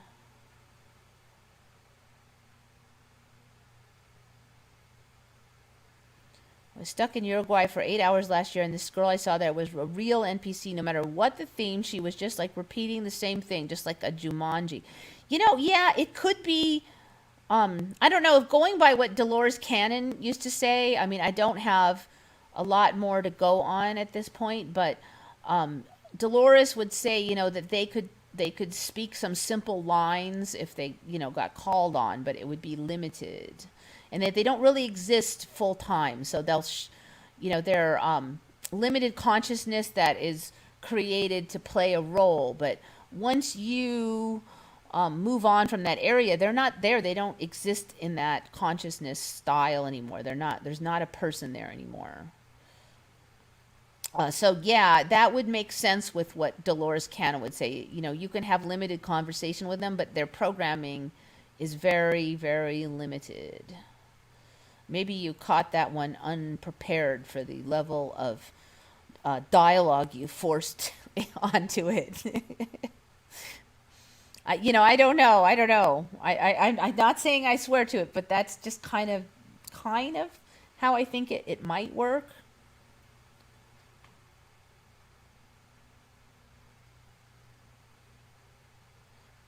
Ibiza, how do you say that? Ibiza? That, I really wonder if that's Corfu, Ibiza. I'm really wondering if that isn't a bit of an ME there. I mean, 15 years ago. I only heard of it like the last year. And there's a lot of other islands have shown up. So I'm really wondering if that was there even like 15 years ago. Ibiza. At least in the way it is now. There's so many islands that have shown up, got bigger. I'm suspicious about it. I won't swear to it, but I'm suspicious about it. Anyway, so yes, you can see your blood vessels, and your whole eye layout is different. Woohoo! All right.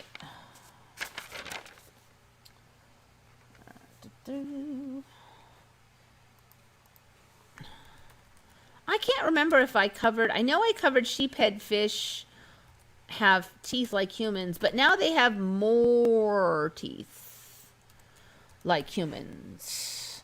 I remember them just having one row of human teeth, and now they have a gajillion freaking, maybe 2 rows, but now they just have I don't remember having like row upon row upon row of these freaking human teeth now.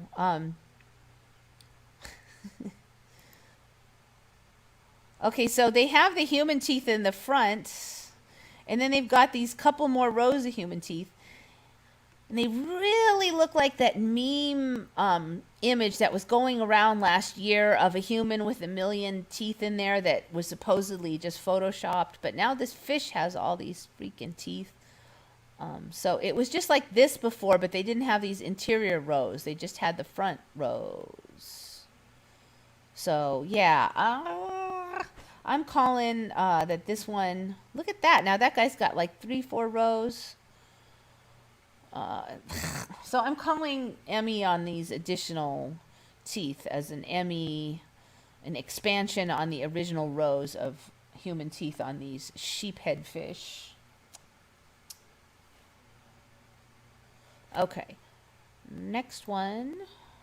Now, I've covered before human or animals getting more human-like, smarter, stronger, and I have covered that more animals are rideable, and I covered giraffes and cows. And apparently in this time riding a cow is, you can ride them like a horse. They're just kind of slow and bouncy, but people do it quite often. Just throw a saddle on that cow, and they're mellow, and they don't throw you off a lot, and they're pretty chillax.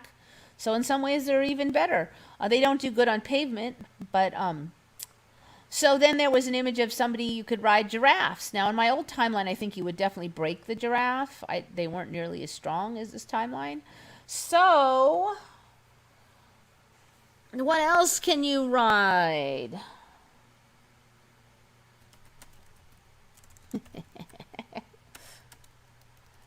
This one I think is really new.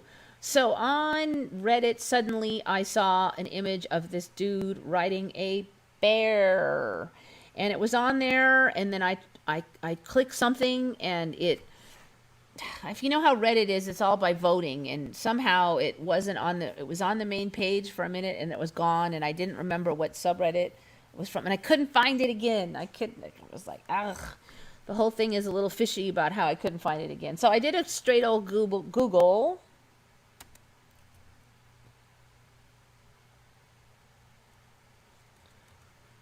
All right, I think that'll find it. It was, and I found this YouTube video, and there's not much on there. The title is Dude Rides a Grizzly Bear, but he rides it for like 5 seconds. Now, the one I saw was still a video, and it looked legit. So this guy raised this grizzly bear from a cub, and it's real. I think bears are a little more friendly in this timeline. They put up with more crap.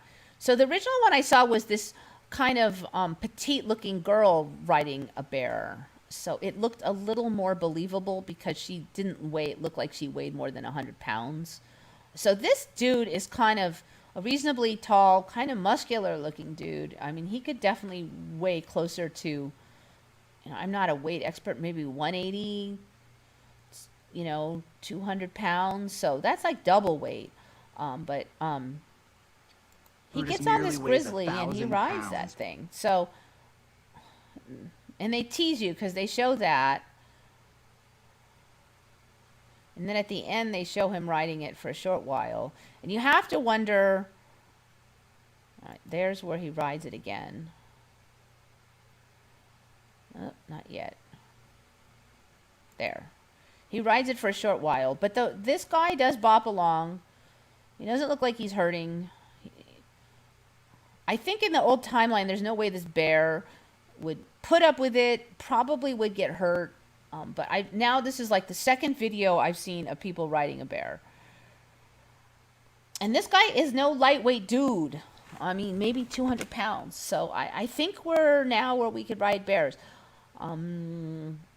Probably should have seen these in the old school circus acts a little bit, even if it's just a smaller woman on one of these bears. Neither of the bears seem to really mind it. It was a very short clip, and I don't want to get a big old copyright, so I'm not going to run it. But the YouTube is Dude Rides a Grizzly Bear ... epic.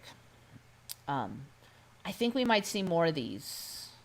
Reddit kind of barfed that one up for me, so that was one, and I couldn't find it. And then this one. These are only two I found, but I think we'll see more of this bear riding. To be honest, it looks like fun. Maybe I've been contaminated with the new timeline.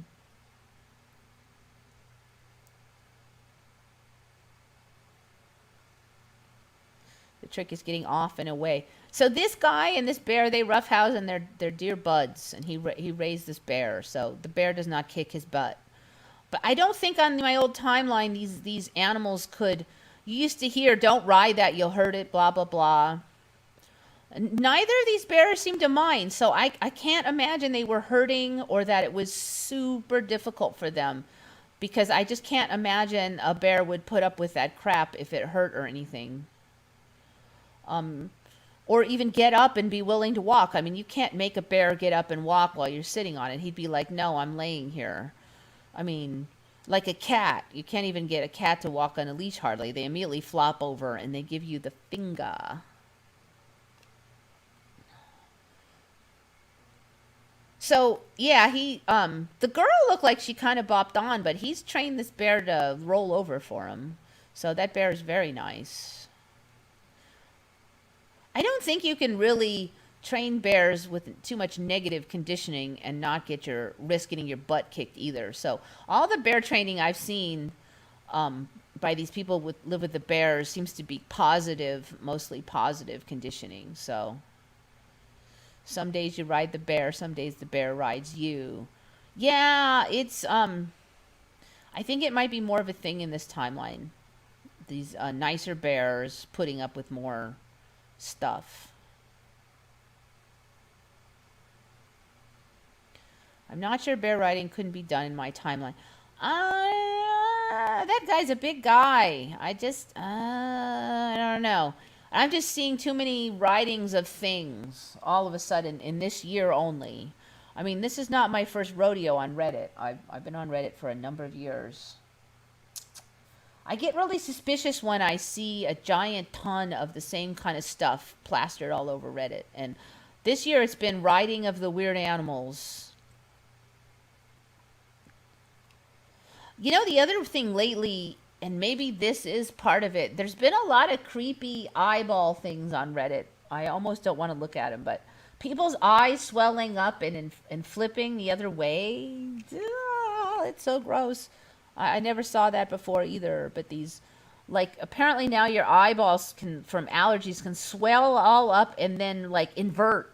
Instead of being like this, it reverses and flips. And I'm really suspicious that eyeballs didn't do that before either. But suddenly there was like 6 different versions of that. It was something that was just so gross I didn't want to look into it. Okay.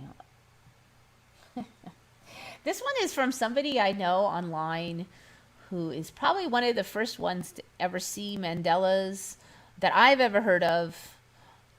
20 years ago, she was talking about some of this stuff, but we didn't have the word for it. I just thought it was some weird thing she went through. I never occurred to me that I would ever experience of it. She called it, what was the word she called it? It was, darn it, bewilderness. You might even still be able to Google that, because she was bewildered by the whole thing. That was the word she came up for it. She saw this and thought it was very interesting.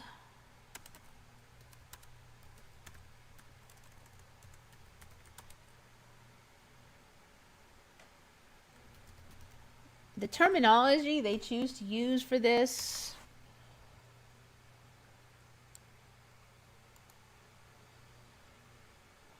This one is interesting on a number of levels. Oops. All right, that's not the one I wanted to see. Maybe this one. Here we go. Herd of fuzzy green glacier mice baffles scientists. Okay, so I've talked before about how Alaska looks a lot greener. So apparently they have these moss balls, which they refer to as glacier mice.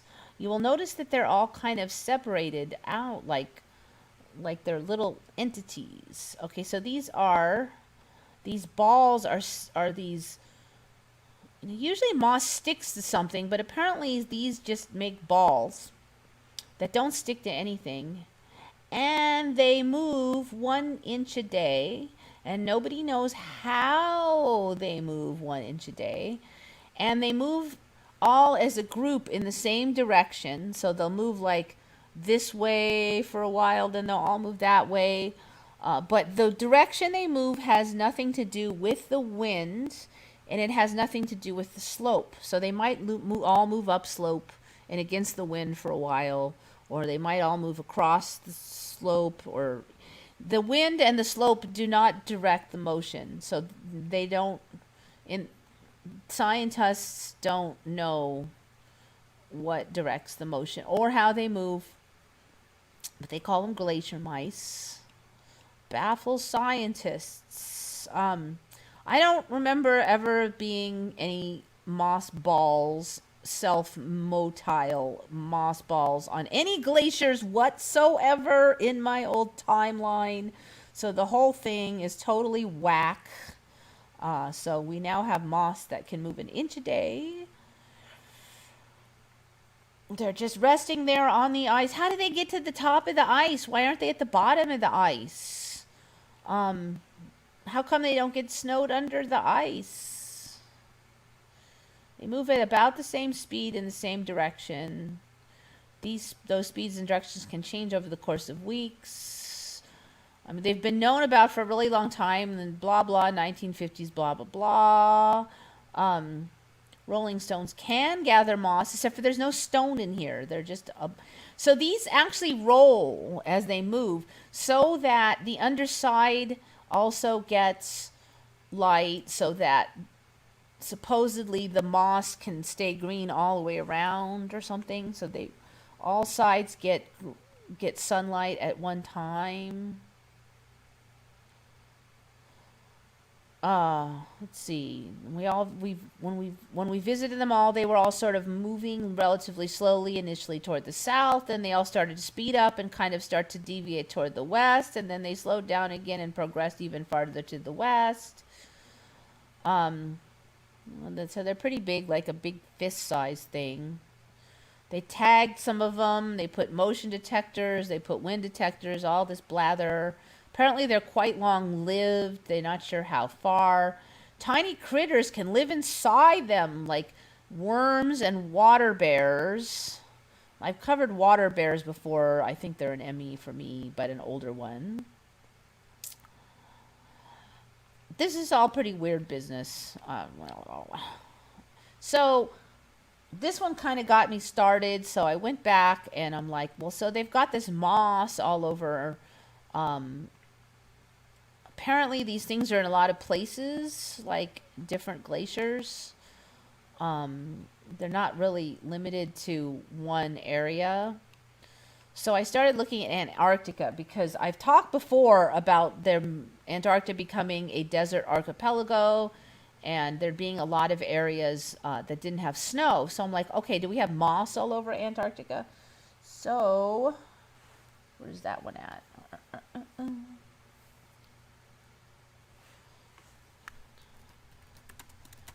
So this prompted me to look at Antarctica.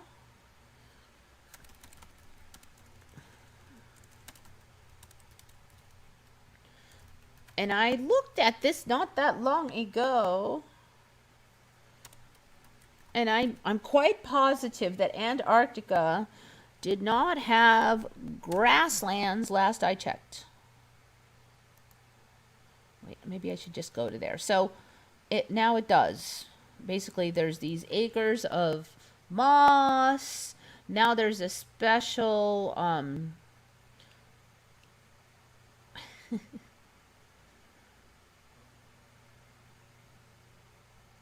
the hidden flora of Antarctica and all its rugged beauty. So it's got grasslands now. It just had dirt and it had desert, but I did not find any of these grasslands. There is now a special Antarctic grass, and it has grasslands. Look at this. Look at all of that. Now, it was just a couple valleys that had dirt, but now look, the tops here don't have snow. It was protected valleys before. Look at all this freaking moss, and it's cool. Look at that. Let's chat about Antarctica and how mosses have colonized another inconceivably inhospitable land. It was all ice. Bunch of lichens. It did not have lichens. Lichens were like, there were no lichens. Look at that. Look at that. So Antarctica is getting really green. It's not just Canada. Look at that. Look at that. All the water's going away. Flipping me out. So that is really cool looking too.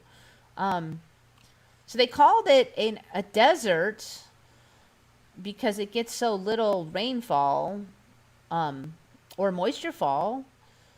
See, now in my old timeline, it would snow a lot in these icy places, and the snow would pack down and turn into the glacier, and the snow was pretty frequent. And then the glacier might melt, and some of the bottom might melt off, and it might flow out to the sea, but more snow would pack down and keep building up so it would snow a lot, and that would build up the glaciers, and the snow would pack down, and so I don't know what's holding the glaciers together now because it's a freaking desert. There's hardly any snowfall. I guess nothing is.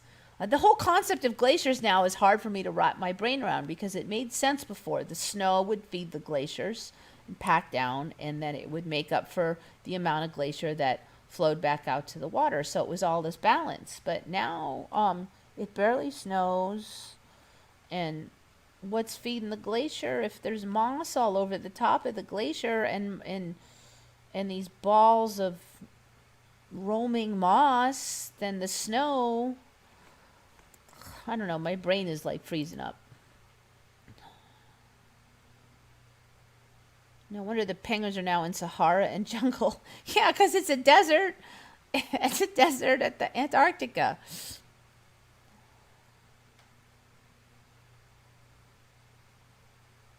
Tropical rainforest, Antarctica. Yeah, I don't know. They're going with the whole desert thing.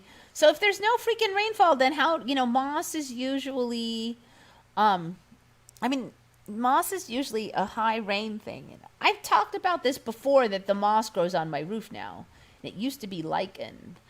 I had to, when we lived here for a while, and the lichen had covered most of my tile on both houses, and I spent like 3 days blasting that lichen off with a water blaster. It's not easy to get that lichen off of there. And we knew we'd have to do it again. So, of course, the next year, a little bit of lichen was growing back, and the next year there was more lichen, and there was more lichen, and after about 5 years, I'm like, man, I wonder when I should start blasting this freaking lichen off again. Because it's ugly. It's like this stinky orange color, and, it doesn't go with the house. And so at some point, and I don't know when, the lichen just disappeared. And let me tell you, lichen, when it dies, it'll still hang on there for 20 or 30 years. So even if it died, it shouldn't have been gone. But somehow the lichen disappeared. I have not one speck of lichen on any of my tiles, even though I never water blasted it a second time. And the last 2 years, there's been moss growing in my roof. There's no way moss could have survived on that roof before. It was just because it rains once in a while does not. Anyway, so there's dead moss on part of my roof. And I've also covered that moss now can dry up and go into hibernation and then grow back. It used to be that the spores would grow each year and then the whole thing would die and then more spores would grow. But now it's apparently sitting up there in dormant state in big mounds on the side of my roof. That never happened before. So moss is more studliferous in this timeline by far. I don't trust anything in this reality. Yeah, I know.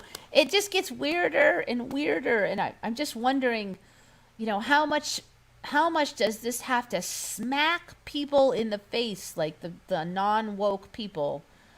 I mean, how much face smacking does it take to whip them into opening their eyes? Because it seems like this timeline is doing its best to smack people. Wake up.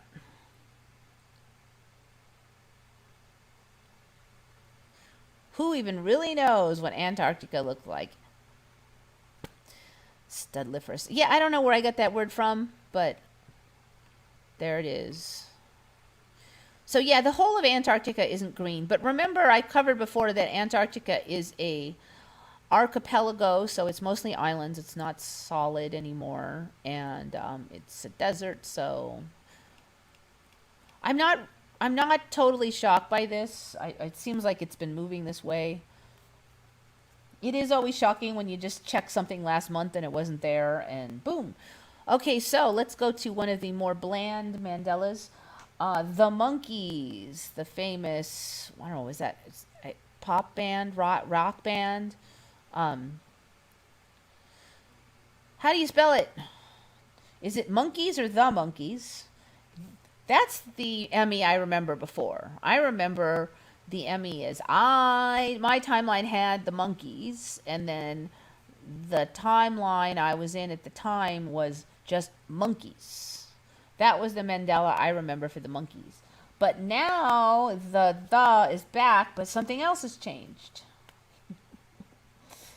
So the Monkees are very shifty. No cheating now, no Googling it. How do you spell monkeys? Was it the monkeys? Is it just monkeys? And how do you spell it? And Shari, I think you already know, so, because you were on Retcon. This one's from Retcon, and it was discovered by user will work for answers on Retcon. He actually, or he or she, that person comes up with a fair lot of Mandelas. So I actually have been covering a lot of will work for answers Mandela, so good job. Lichen. Yeah, it is a funny word. And the current spelling of monkeys to me is funny. Heart's truth. I assume that you meant that there's an N supposed to be in there, because unless you remember Mokies. The Moki. What? Nobody remembers an N? We've got Mokees, and then we have from another person Mokeys. The two of you made the same deletion of the N in a row.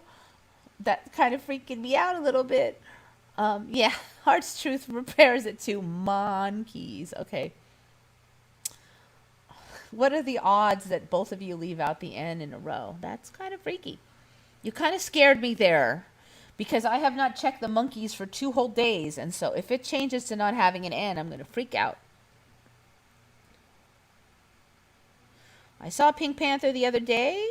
It was a shock. I know there was a Mandela where the Pink Panther had like more colors and stuff.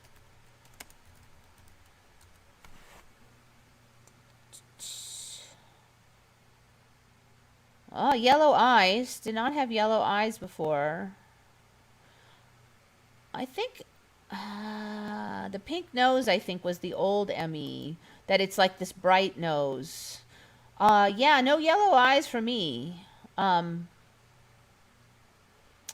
don't think that was there last time I checked, the yellow eyes. What really, yeah, the red nose was the old Emmy. I think the yellow eyes is the new Emmy. It looks different. The ears, the face is more expressive. What's up with the cheeks? All right, that might not be the legit pink, but the cheek thing, I don't. The eyes are weird looking. It looks I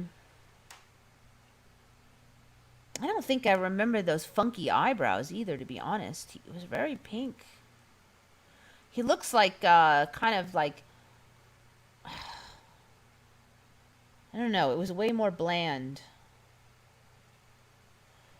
The eyes with those dark eyebrows, they look like, what's that comedian that had the dark eyebrows? That's what it reminds me of. So the only Emmy I remember for the Pink Panther was the red nose. People didn't remember the red nose. So yeah, the eyes with those dark eyebrows. That's what I say is different. Is that what you say is different? Oh, you're looking at the snout. Really?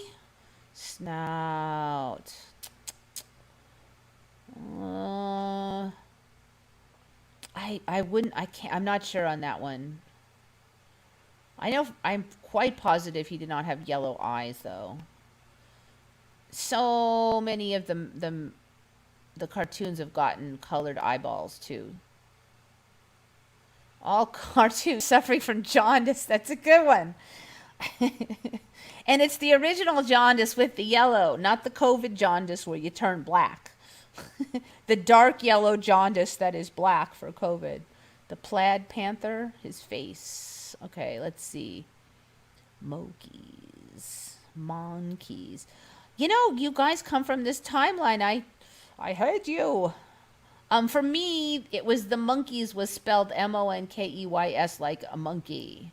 They were the boring kind of monkeys. So it was the monkeys. So for me, there was no monkeys. It was monkeys, like a monkey. And it was the monkeys, though. The was on there. So for me, in a timeline I was in maybe last year, the Mandela was that there was no the. I guess I don't know what the Mandela is now. For me, the Mandela is now that the came back, which is a flip flop, and that the Y is gone with an E. And I'm kind of bummed out that you guys don't remember that. Monk. No yellow eyes for me. Yep. His tail was not flat. Wait a minute. Is his tail flat? I don't remember a flat tail, but I don't think I'm seeing a flat tail. It's so simple, his tail, that I don't know if I could tell if it's flat. So was his tail that long? I'm not sure on that one. On this image, that tail looks weirdly long, though. The tail looks maybe a little long. I wouldn't swear to it, but I'm suspicious on the length of the tail. That looks more like it to me. This tail. This is the tail that I remember right there. And this is somebody showing how to draw the Pink Panther. So this is not an original drawing. That looks more like it.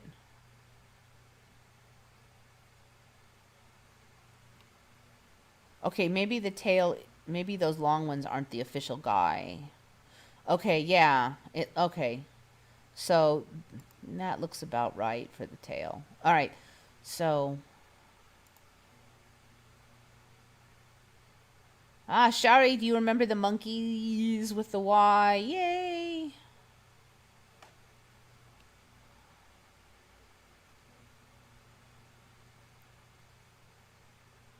Hey, hey, we're the monkeys, never nowhere will be found. We're the young generation, and we got something to say. His tail is wrong. You know, I'm not a Pink Panther expert because it's been a long time since I saw it. So the more subtle ones, I don't think I'll see on the Pink Panther.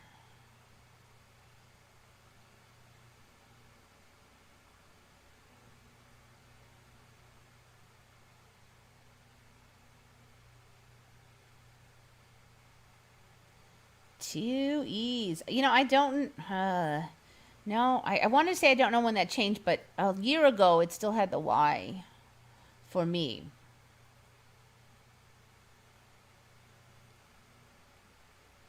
See, that is one show I used to watch. It wasn't my favorite show, but it just happened to come on, I think, like right after I got off of school. And I did like the songs, so I would watch it. I thought it was a little corny, but I ended up watching it often, and you know, the same ones over and over. So yeah, I was old enough to know how to spell. Yeah, no, it was EYS for them, for me. My old timeline didn't have a lot of weird spellings, though. It kind of is in tune with it. Almost everything was spelled the way it was supposed to be spelled. Apparently, it wasn't as hard to get a copyright in that timeline, or I don't know.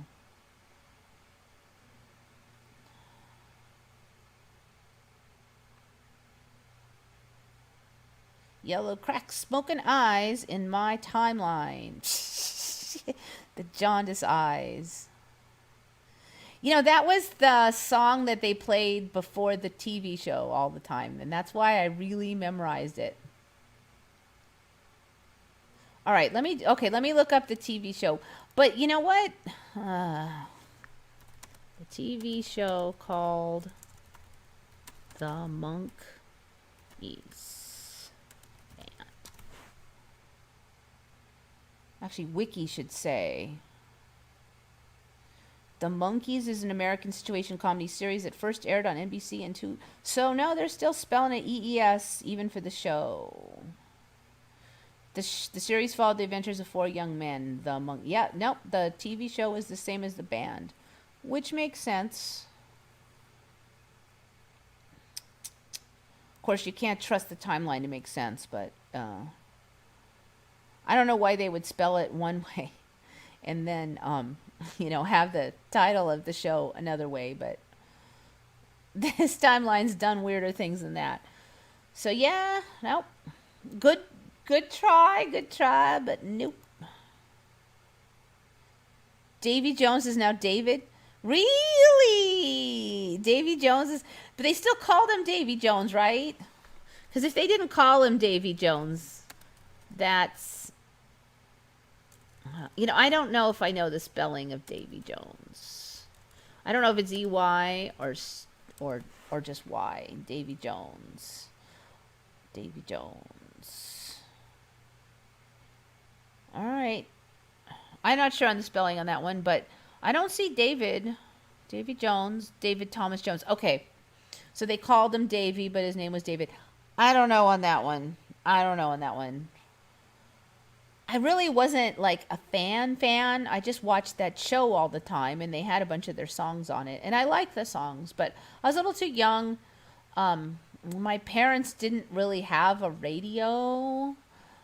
They weren't like very fun people, so I actually never got to listen to the radio until boomboxes were invented, and then my friends could bring them to school, and then I got to listen to the radio.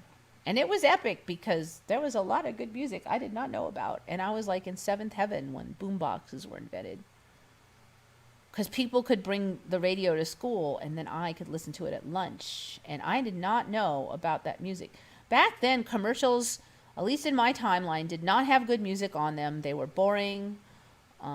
They had little jingles. That was it.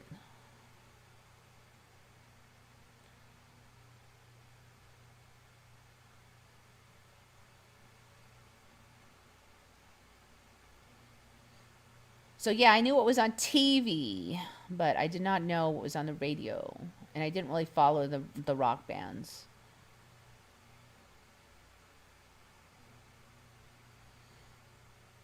The Beatles sucked and are satanic Luciferians. All the old famous people now suck and have all this horrible history. I think, Extra Village person, I'm really suspicious that stuff just wasn't really there. 5 annoying. Oh, I do not know about the Teletubbies because I don't have kids and they're too old for me to have watched. I can't help you on the Teletubbies. I'll take your word for it. For me, the Beatles was always Beatles, though. There was no EEs. The Beatles for the band and the Beatles, like the little crawly bugs, were the same. Up until a couple years ago. 6 now of the Jackson 5. Yep, that one's been covered. That there's an extra brother in there. What's his name? Oh my God, it's getting late. Michael used to be the youngest. He was the baby. And now there's a younger one than him, and that's the extra dude. Okay, so this one's not technically an Emmy because it's new, but I call Emmy timeline shenanigan type events. So an iridescent mammal has now been discovered. Iridescent gold. Ooh, wait, that's not the page I want to put that on. Back. Let's put you over here. World's only World's only iridescent mammal is a shiny accident. Actually, it might be an Emmy because it's way back in 2012. I've been looking into this stuff for 4 years and didn't find this iridescent mammal. Okay, so this is the first blind mammal that I've seen that really doesn't have any eyes. Like, they're not like vestigial eyes or closed eyes. There's nothing there eye-like at all, which is interesting. These are kind of cute. So apparently the fur is iridescent. I think these are brand new to the ME timeline because you can't see the iridescence very well, but I think that we will see them more. I'm going to look some images. So, see, they have no eyes. They're not even commenting about the lack of eyes. And they're cute. Super cute. This is the first blind animal I've seen that really just has no eyes. There's just nothing, and it actually looks really freaky. These guys may not have eyes now, but when I first saw them, they did. The ones with the weird fingers. These guys lost most of their head, too. When I first found them, they had a whole head and then little fingers, and then the head kind of deflated and disappeared, and now they don't even really have a head on their neck. And then these fingers got bigger and bigger. So they might not have eyes anymore, but they did before. See, yeah, actually, I do think the eyes might be totally gone now. So, there's this iridescent sea mouse thing. See if I can find that I've covered in the past. I think it's sea mouse. Yes. Okay, so I wanted to bring this one back because when I first discovered this, you'd only see these really dusty ones and you couldn't see their iridescence much at all. So this really looks like the original photo, but you wouldn't see the iridescence. They were so dirty that you couldn't see it. And then they would kind of clean them off and show it, and it looked a little iridescent. But now if you look at those same images, they're very iridescent. I think that's what's going to happen to that mole, because we've already seen it with the sea mouse, which I've already called Mandela on the sea mouse. And I looked for the most iridescent sea mouse I could find. I think I posted this on Retcon or something, or maybe I posted it on the YouTube channel, but I know I spent a bunch of time looking for the most iridescent looking sea mouse I could find, and I couldn't find anything that was very impressive.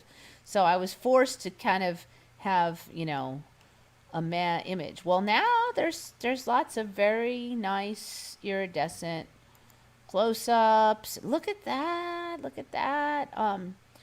Totally cool. So I think we're going to see that happen with this iridescent mole with no eyeballs. Okay, the thumbnail.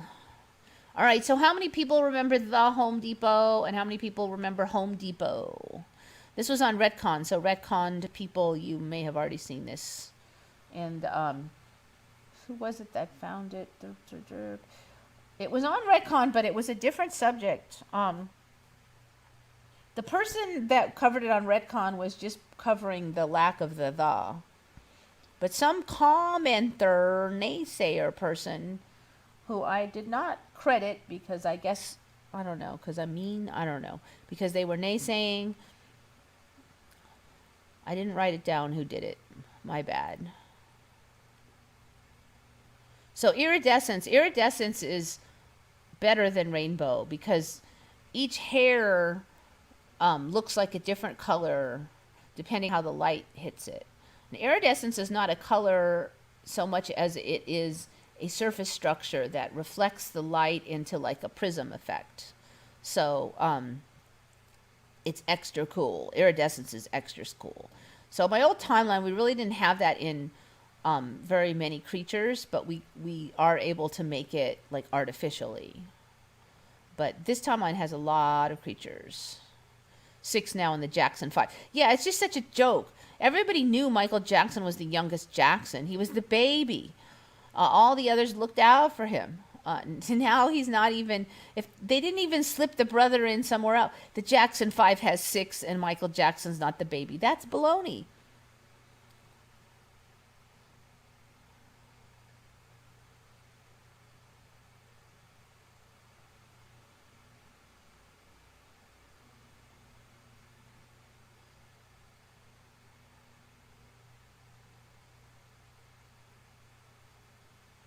Okay, so yeah, Oliver Henry remembers Home Depot. Wait, yeah. Home Depot became the Home Depot. And I saw, this is one of the Emmys I saw before I even knew of the Emmys. I go to Home Depot. We have lots of Home Depots. I drive up to Home Depot and I'm like, why is the word so long? And I realize there's a the. I'm like, the heck, they rebranded it. What's the big deal? Why bother putting a the? I'm like, some people have too much time on their hands. They rebranded Home Depot to be the Home Depot.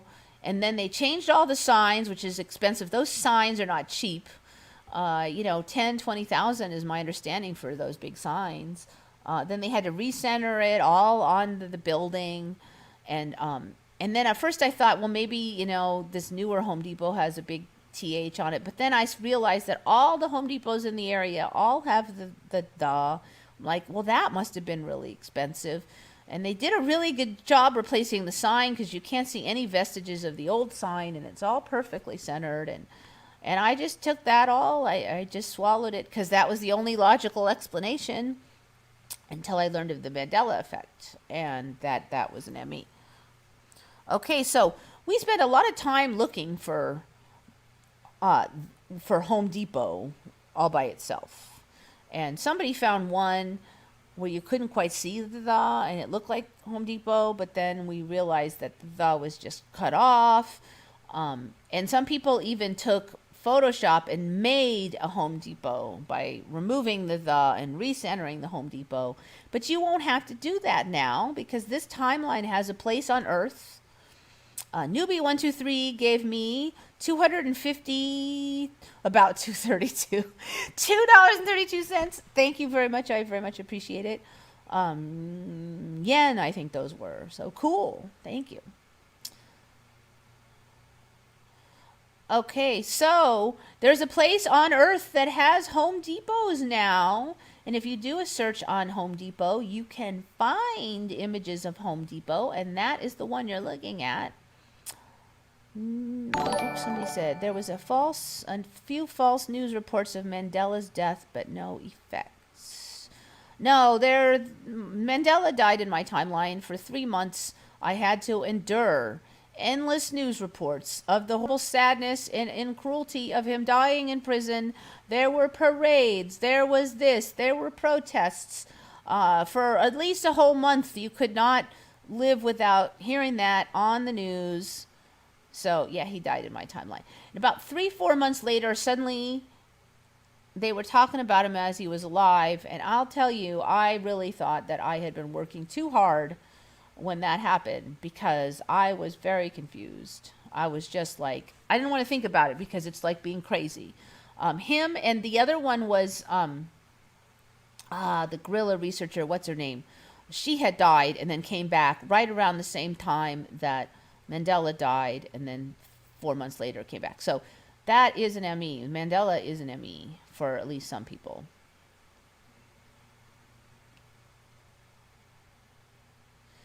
It's just like Starbucks did not have that word coffee. Yeah, that word coffee showed up everywhere. No, the Home Depot for me. Okay, so 2 things happened. One is that a bunch of people, Home Depot is one of those that every couple months somebody starts a new thread on Redcon. Oh my God, didn't you remember it used to be Home Depot? And I've seen so many of these threads. Well, this time, suddenly a bunch of people said it was a flip-flop. They remembered the Home Depot, and then it switched to Home Depot, and then it switched to the Home Depot. So it's now a flip-flop for some people. Then we had a couple skeptics come on there and say that in Quebec, it's still Home Depot. Now, obviously, I am not confusing stores in Quebec where I've never been and very likely have never even seen an image of with the stores in my hometown. There is no freaking way that all I know, there's no way. But apparently now Quebec all has regular Home Depots. And if you type in the naysayer person, so they were saying, oh, it's just one way in one place and another way in another place. No, Quebec Home Depots do not explain my confusion. And when you think about it, it makes no sense. Everybody remembers the Home Depots in their hometown changing. Okay, so here's an pictured in Quebec City. Home Depot, like we remember. I do believe the writing is a little different than I remember. And the logo has always been like this in this timeline. It was not sideways in my old timeline. I have not heard a lot of people mention that, and it is an older ME. But that's not my original logo. In this timeline, that's always been the logo. And the T is touching the O, and the P is touching the O. I actually don't remember that even last year. Okay. Can't swear on that one, but the old logo had just a little easier to read writing. This one's a little more cutesy. This timeline likes its cutesy. So yeah, Quebec. Look at that. Look at that. Has no the. It's another one. Rue. Beau bien, heureusement, la petite patrie. Home Depot. Interestingly, I couldn't find anything in the official histories, but I am suspicious that after 15 or so threads, suddenly there's a bunch of skeptics that know that it's Home Depot in Quebec. Fascinating, fascinating. So another thing, I was just curious what the clothing logos will look like at this other Home Depot. And there it is. That's the sideways. Without the, they just center it more. So they make different clothes. I have not figured out why the is missing just in Quebec. Is it missing in France? Actually, let me just look at that. France. Does France even have Home Depots? France.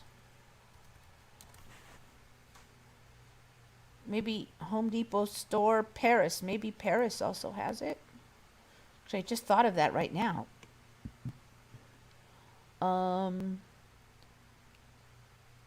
Brico Depot. So maybe Home Depot stores there are not called Home Depot. They are called Brico Depot.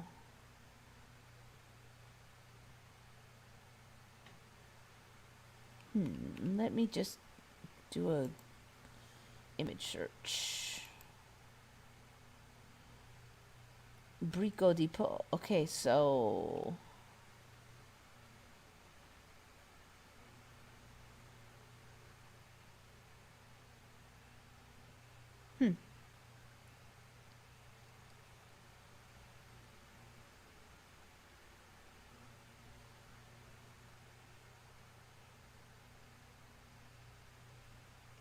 all right, so it may not even be called the Home Depot in France, or they don't have it. I don't know which, but I'm not finding it in France.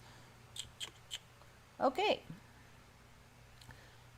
I just think it's very weird that we spent a lot of time looking for even one instance of our old Home Depot, and I found that if I just type in the Home Depot and you scroll down for a while, you will see one without the currently. And we spent a lot of time looking, and someone photoshopped it. I remember somebody photoshopped out the. You wouldn't have to do it in this timeline. It'd be easier to just grab one from Quebec.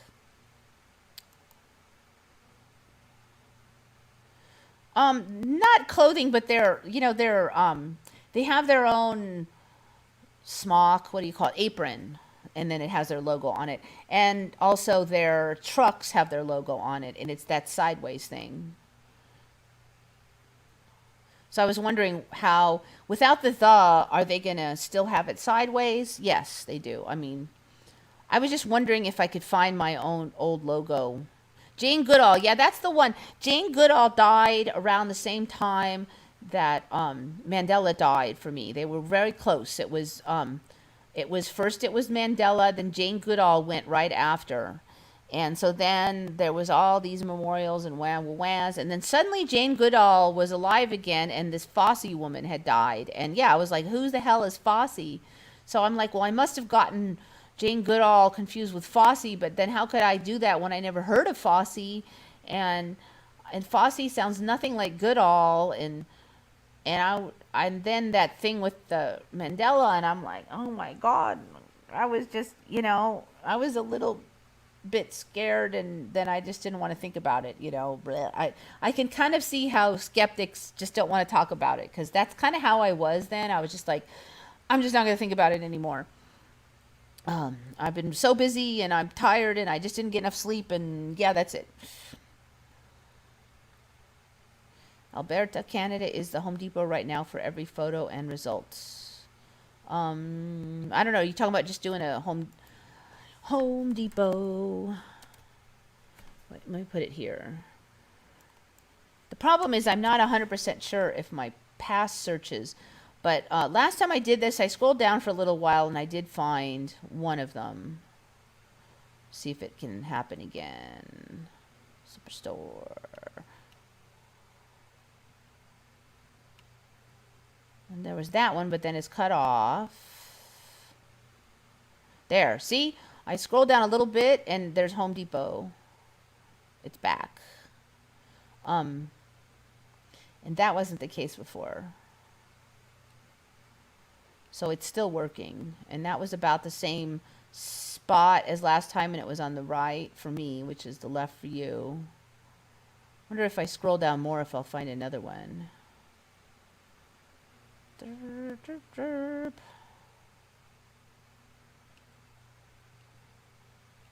All right, well, I only found that one. I guess you could say maybe...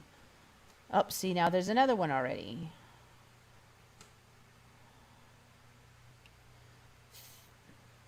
All right, you get the picture. Anyway, I'm really suspicious about that.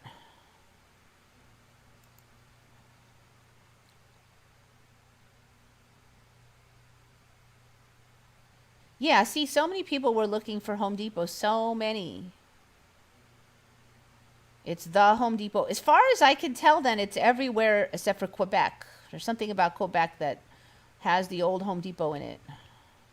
That was a big ME for me because it's one of the MEs I totally noticed and was confused about. Before I even knew that there was such thing as MEs, I'm like, I'd noticed all these changes around them. I was like, I'm like, there's this big bunch of rebranding, and a lot of it looks dumb, and I'm like, well, I mean, is this stupid, or did they really do their research and they really think they're going to sell more by putting the on the name? Are they really going to boost their sales by buying all these expensive signs? Is their sales really going to make up for all that hassle?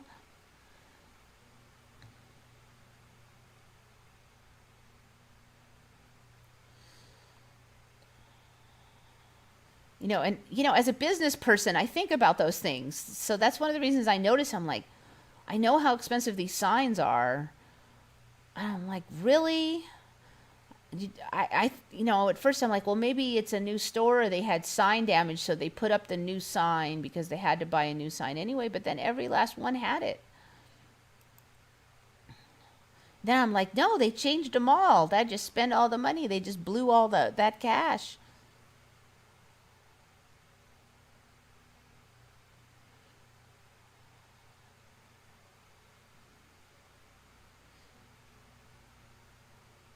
They are cheapskates, no way. Yeah, I know they don't even. That's another thing. But having worked for large corporations, stupid stuff does happen. They'll skimp over here, then they'll blow a giant wad on stupid stuff over there, and so that didn't shock me totally. But yeah, it's a lot of money to just put the on a when I don't know anymore. I can't say I thought a lot about how dumb it was, but I can't say it was that hard to believe that a corporation would be that dumb, because I've seen enough dumb corporation stuff to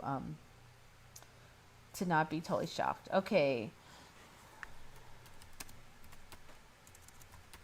Couple animals to close out the show. So, this really cool blue bee, thought to be extinct, was found in Florida. Dum, dum, dum. Uh, so, another thought to be extinct, cool animal has been discovered. Just happens to be really cool looking. It's like this bright blue. That photo sucks. Let me find a better one. It just happened to be Florida. It's not like Africa or some faraway country. This is the blue calmintha. The long lost blue bee has been rediscovered. Look at it, is blue. It's very cool looking. That is a cool looking bee. Blue, and look, it's all fuzzy and soft, and you just want to stroke it, except for that stingy part. So these are loner bees. They don't make honey, but those are so cool. Especially that black fuzzy butt. Is there a variation? Look at that photo. He looks so cute.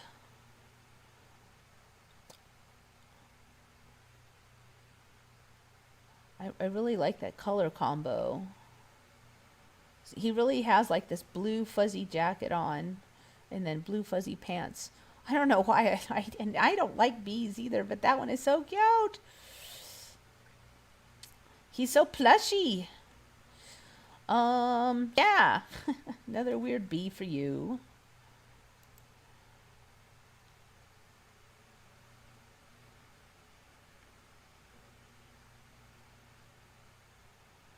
Yeah, like the tarantulas. Even the tarantulas, they've gotten really blue, and there's a bunch of really cool ones, but they're not that plushy last I looked.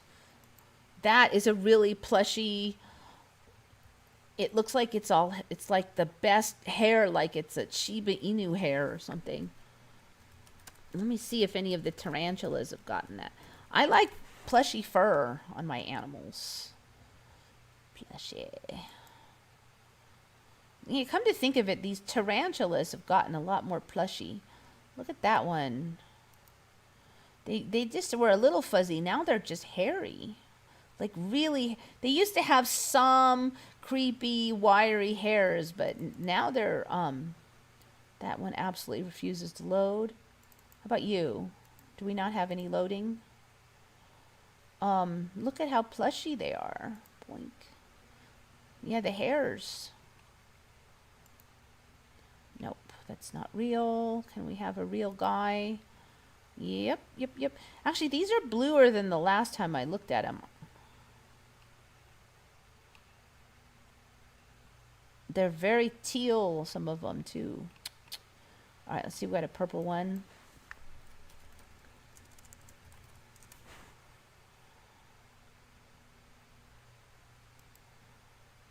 Interesting. I think they're even more colorful than last time I looked. Internet's tricky because you can't really tell how much they've been photoshopped. But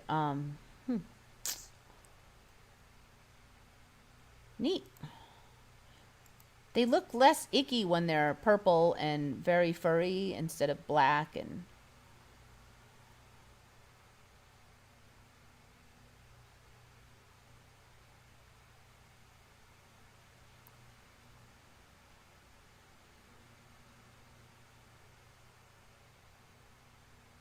petable. Well, you know, pretty soon they'll just get really big and then they'll be like de-stinging surgeries, and then they'll say it's cruel to de-sting them and you should just leave the stinger on, and then who knows. It's getting late and I'm getting a little silly, but I mean, you just really know. You just really don't know is what I'm trying to say. I'm getting a little loopy here. Let me see if I've missed any. I think I have only one more. These fuzzy greens.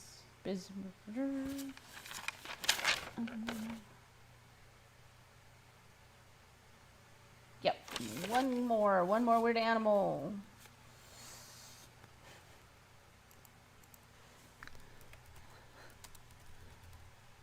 Now, I've looked into weird chickens before. We did not have this chicken. These are We don't have these chickens that look like their heads are on the wrong side of their body. So these are the world's smallest chicken, and they look like their heads are stuck on their... Not all of them are that bad, but I mean, I definitely would have remembered if I ever saw a chicken that looked like that. Like his head is on his butt. Just like head is fallen onto his butt. Chicken. I've looked into the weirdest chickens I could find a number of times, and there was no chicken where the head looks like they're on his butt. And so this is called Sarama chicken. I almost made this the thumbnail. I don't, you know, some weeks I have 2-3 things that could be the thumbnail, and then other weeks I have nothing. His head is on his butt. There was no chickens with their head on their butt. So I'm sure I know people are going to say, oh, they've always been there and they're a result of breeding. Well, you know what? Unless they bred him in the last 6 months, there was no chicken with his head on his butt. So this is the front here, okay? In case you're confused, this is the chest, and somehow his head is... how does the scalp... Here he is from the front. And he's the world's smallest chicken, so he's got that going too. That looks so insane in the membrane. And that's why I left it for last. Sarama chickens. So they could just rest their head on their own chest. I don't know. It's insane in the membrane.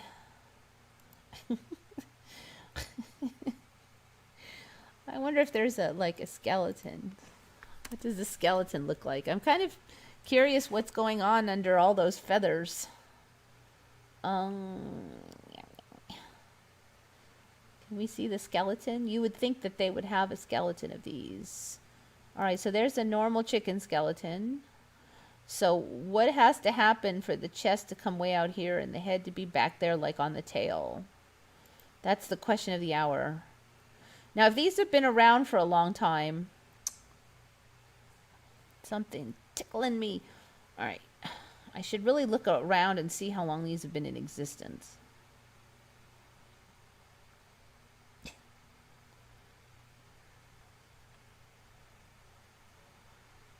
Well, see, not all of them are that extreme, but the extreme ones are the first ones that come up.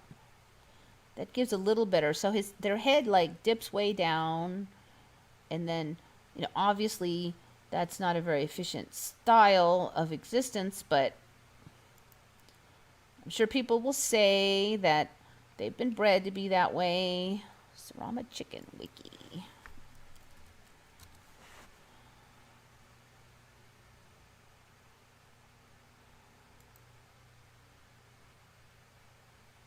Originating in Malaysia within the last 50 years. Okay, so I think that if they've been around for 20 years at least.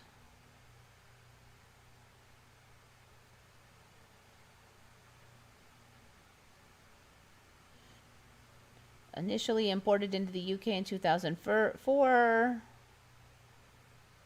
Birds were imported from both America and directly from Malaysia, so we already had them in America. Full breast, vertical tail feathers held upright and tight. Smallest breed of chicken in the world. Typically under 500 grams.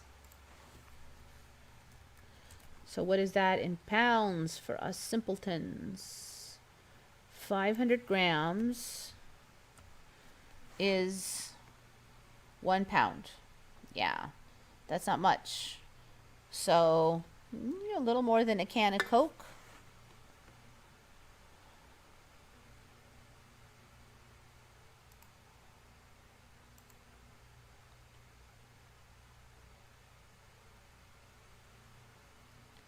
The head should be small and carried well back. Head is required beyond the level. Head is required beyond the level feet and held in a position of more than 90 degrees from the feet.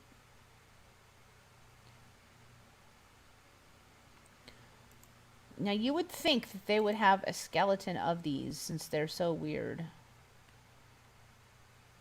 Sarama chicken skeleton. I've already tried that once.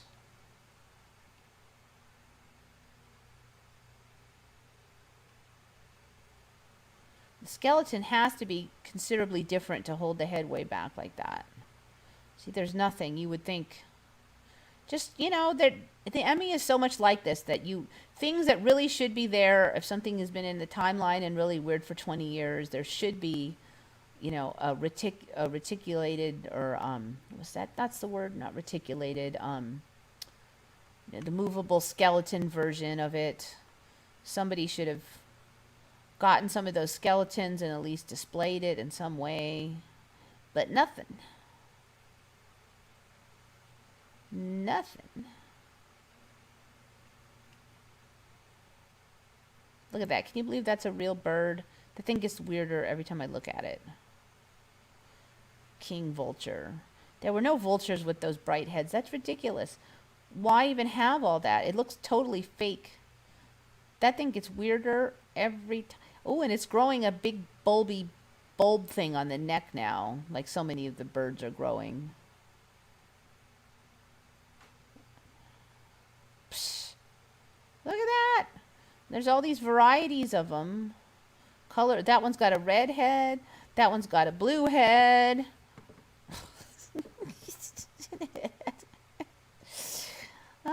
Yeah. Those have gotten a lot weirder.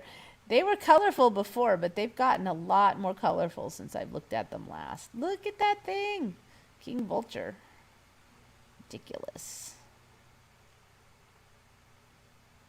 Okay, well, anyways, that's about it. I'm going to just see what you guys are up to, but gravity doesn't exist. I don't know if anything really exists. You know, I think we really have to be living in some kind of dream sim.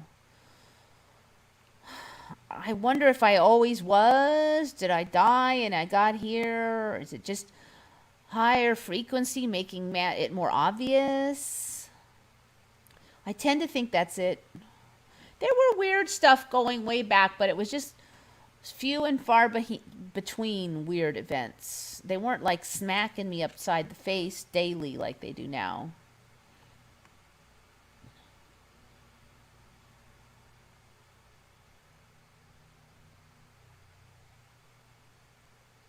Tyson's would probably like it. Yeah, they're super tiny though, so there's not much meat on that bone. That one should be the thumbnail. There's two reasons why. Okay, number one, the Home Depot is just a really big Emmy for me. Number two, chickens. It's in order to get a thumbnail, you really want like a long photo. And chickens, it's always like a tall photo. So it can be very hard to find a long photo. What time zone is Eva in? Pacific?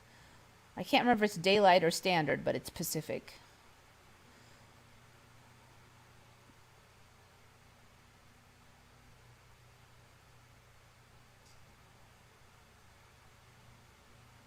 Jumping spiders love green lasers. I did see that on Reddit. Spiders like to chase laser pointers now like a cat. At least they've had a number of those on Reddit where spiders were chasing laser pointers. I'm pretty sure they didn't before. But yeah, I can't say I ever tested a laser pointer on a spider, but it's suspicious. I agree. Oliver Henry, I do agree that it's highly suspicious.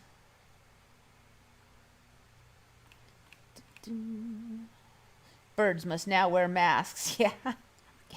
You know, after the CDC comes out with the 0.26 death rate, that's barely over the flu, and then the news attacks them because lying.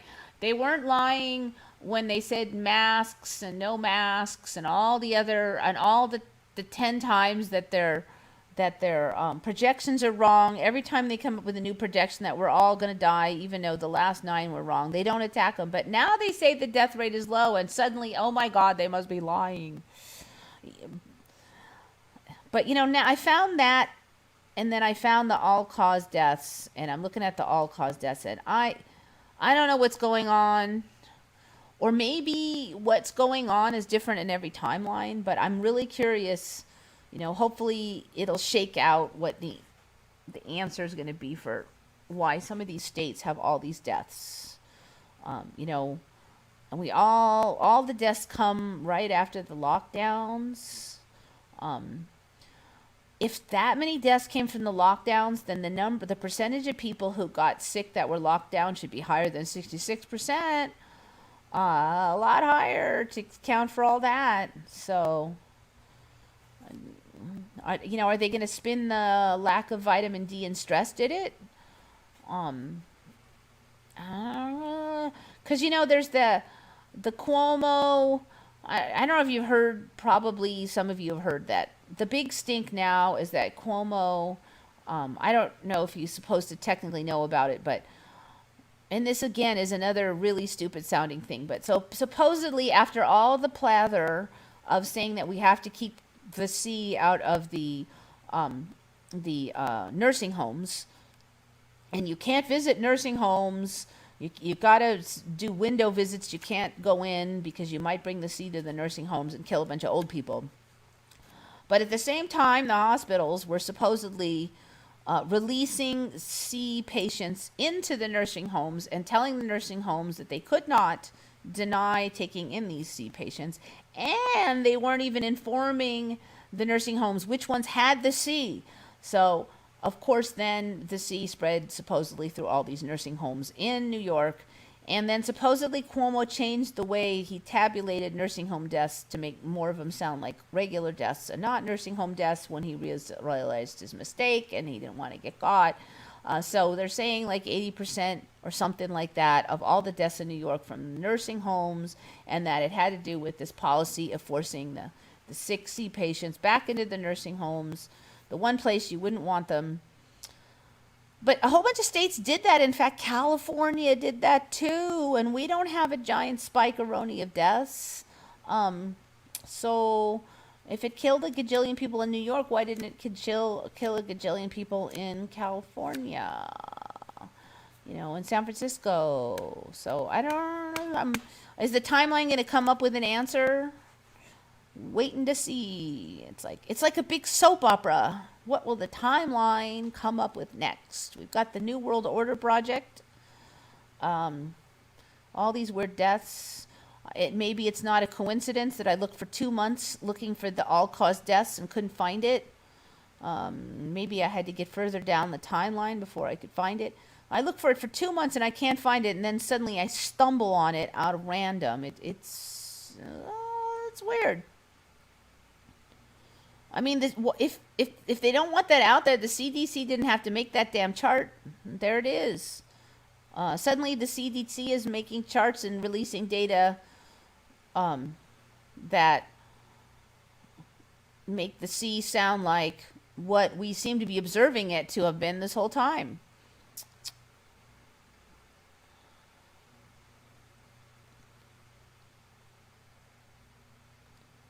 The last American Vagabond channel had good analysis of the CDC statistics. Yeah, he had it where they kept changing how they tabulated the sea cases and a bunch of fishy business. And it actually is a little bit hard to follow. It was a good analysis. The last American Vagabond, as Sticks of TNT has mentioned, I do follow him. He has some good info. I do watch almost all of his channel. I try to watch him quickly in case YouTube takes him down. It's a good channel. Don't get too sucked into the fear. I always say that, but it's a good channel. I haven't seen any evidence of bull on his channel. He seems to be kind of getting like me, but lately, like, well, then it could be this, but then it could be this, and then I could see him kind of going, oh my God, it's also weird. Stay tuned for the New World Order show. Yeah, I know. I'm telling you, it just gets weirder, and I bet we're gonna see some stuff. I bet we're gonna see a bunch of weird stuff. Sit back, pull out the popcorn. You know, get ready for the show because you know we're gonna see some stuff. Try not to get freaked out. If you think of it all as a show, it's a lot easier, and there's a lot of stuff playing on this show. The writers are working triple overtime to pack The show with stuff. Who are we talking about? The Last American Vagabond is a YouTube channel. And he covers a lot of sea stuff. He's done other stuff in the past, like Monsanto shenanigans, that kind of stuff, corruption, that kind of thing. I just think it's funny because he takes it all seriously as really in this timeline, and it's all real. He doesn't know about the Mandela. I don't know if he believes in it. It does. I mean, he's never mentioned it. So as far as I know, he just thinks everything is real. I've gotten past that, but it is somewhat amusing and kind of in a mean way to see him kind of lately. His head is spinning around trying to figure this all out. Like, where did this come from? How did I not know about this? This is so weird. I can't believe this. But wait, there's this. But then there's this.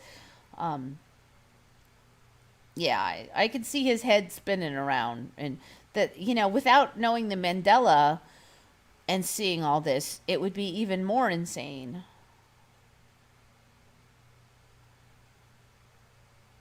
I watched the only video about the doctor who injected himself with HIV yesterday, and everything he said about that virus is the same they are doing right now.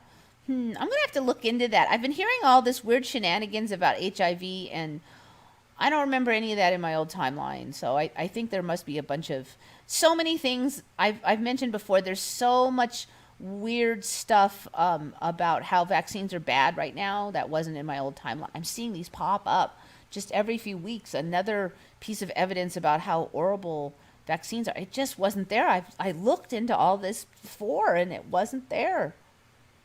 He's frustrated by the dishonesties. Yeah, but like, there's the blatancy of it. You know, there's so many weirdly blatant, obvious corruption in pie in your face. Didn't even try to hide it. Things just showing up all over, and some of them are like technically 2 or 3 years old. So he's kind of flipping out because, like, how did he not hear about this 2 or 3 years ago when he follows this stuff? So there's been a number of times when he's like, how did I not know about it?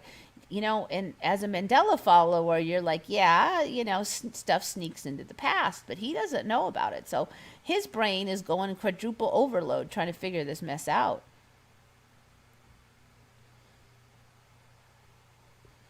The last, hopefully that's clickable, but yeah, that's him. He's got a lot of good info. He's one of my favorite channels. He's a little more intellectual. He goes into a lot of detail, and he goes pretty long. His voice is a little shrill. Like, you can't do anything about that. You can't do. The only thing I don't like about his show is you do actually have to watch what he's doing. I love shows where they just talk and I can do work, but I mean, if you're not doing work while you listen, then at least you have something to look at. But that's the problem when I watch his show, is I have to keep walking away from work and looking at what he's talking about. I read that this virus has elements of both C virus and HIV between a C virus. You know, I heard that, and then somebody else says no, then somebody else says yes. I haven't seen the technical explanation by why they think HIV is in it. I don't know crap about the DNA structures of viruses, to be honest, so I just have no way of evaluating any of that, which is why I haven't touched it. I just, you know, so I don't have enough. I don't know how to figure out if that's baloney or not. Everybody's saying something different. Everybody's an expert. Here we go. One more channel. He has some other stuff besides the sea, too, like just other conspiracy theory stuff. He actually digs into stuff. He'll dig into the facts. He'll do the math. Oh, yeah, you know, somebody was mentioning about the numbers. There was he covered a couple of things where he crunches the numbers. And recently he was crunching the numbers on the flu deaths. Now, I think he might have missed something, but basically, for a while we heard that flu deaths are, flu is estimated to kill 0.1 to 0.2% of those who get it. And so people were comparing the C to the flu, and now that they're saying it's 0.28, so yeah, it's just a little bit more than the flu. Okay, but this 1% to 2%, where did that number come from? So he went and dug up, like, how many deaths from the flu, and then he looked at the population of, you know, the country, and it's like, that's nowhere near 1% 0.1 to 0.2%. It was like 0.0001 or something.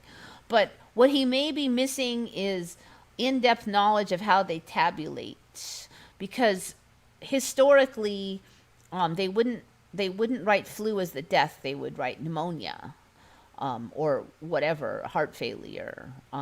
They usually write that last thing that kills you, is my understanding. That last thing that kills you as the cause of death. So if you get the flu and then you get pneumonia and then you die, they'll typically write that pneumonia killed you, not that the flu killed you. So that could really, my understanding is they don't usually write flu. So when they're trying to figure out how many people get killed by the flu, it's not easy for them to just look at death certificates and know, because flu is usually not what kills you. It weakens you, and then you get some other virus, and that kills you, like some more deadly virus finally offs you. Or you get, a heart attack or a stroke or something. So the flu is basically what killed you, but that's not what gets written on the death certificate. So that might be really screwing him up on that one. And I don't know how to really check that. It's a lot of research, and I just wasn't interested enough to do it all.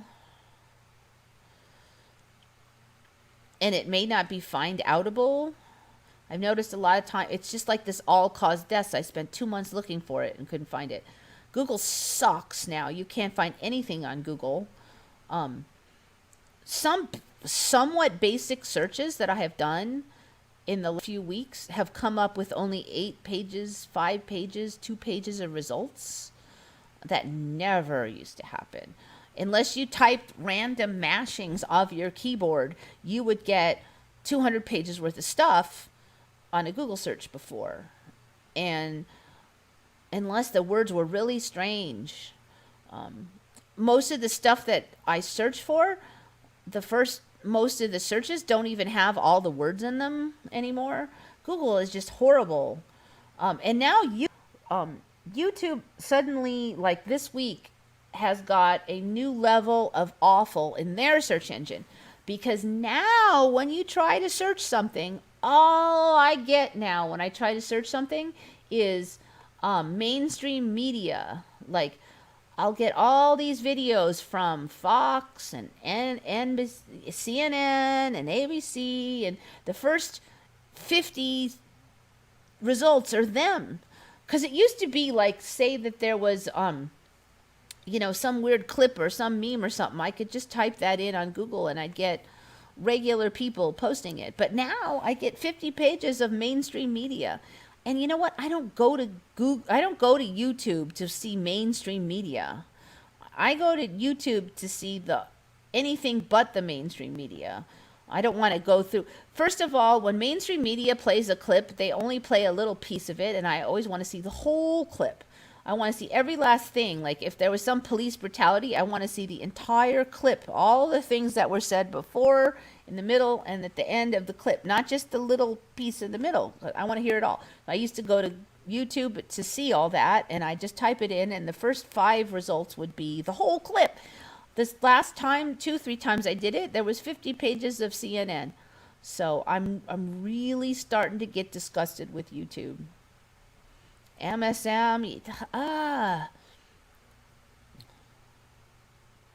This is the long version of the only video of Dr. Robert Wilner. I'm going to click on it real quick. Don't save. Derp. Does not look. Nope, it's not clickable. Maybe it's not clickable for me and it's clickable for somebody else. Hopefully I didn't kill the show.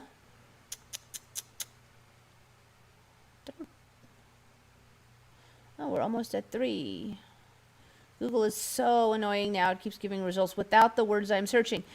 And here's the thing. Okay, I wasn't searching for anything sea-related or controversy-related. I was just searching for some police brutality video. There was no controversy about the video itself. There might be controversy about what we should do about the video, but it's it wasn't anything that was endowed in any way. It's just a video that exists. So that's the first time I couldn't just immediately find the whole clip. And that's what I wanted. I wanted to see the whole clip. And I really had to hunt for it. And I ended up looking, I found it somewhere else on Google. And it took a lot of work. And now I'm starting to really start thinking about BitChute or something, because I'm going to have to start looking over there, because it's gotten ridiculous now.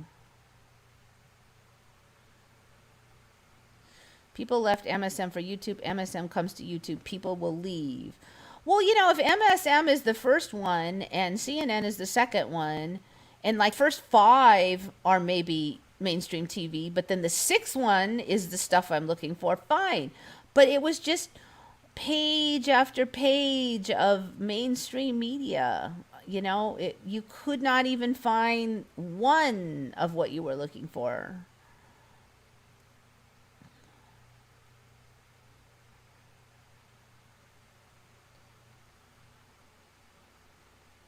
No live stream. Uh-oh. Dr. Wilner vid. Anyway, I couldn't get that to work, Shari. Maybe just send it to me, like send it to me on Reddit or something. Because I clicked on that and it's got nothing. So, I don't know. Maybe it works for you guys, and because I'm in studio, it won't work. I really am not sure. Or it's just not working.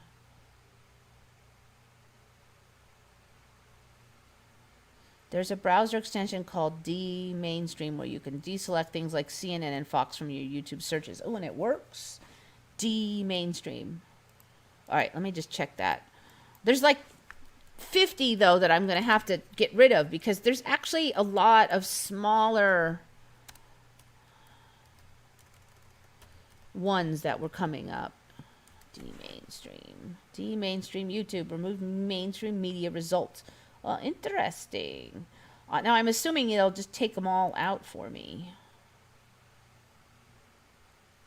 Browser extension, remove mainstream media.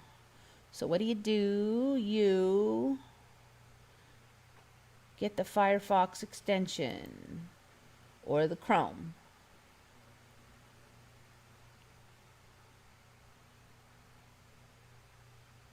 All right, so what do? Add to Firefox. Oh, it's a Firefox add-on.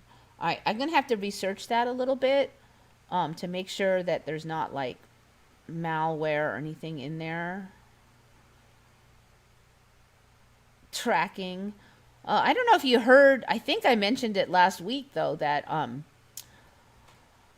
both Apple and Android have, in the recent updates, have uploaded the software for the tracking apps into your phones.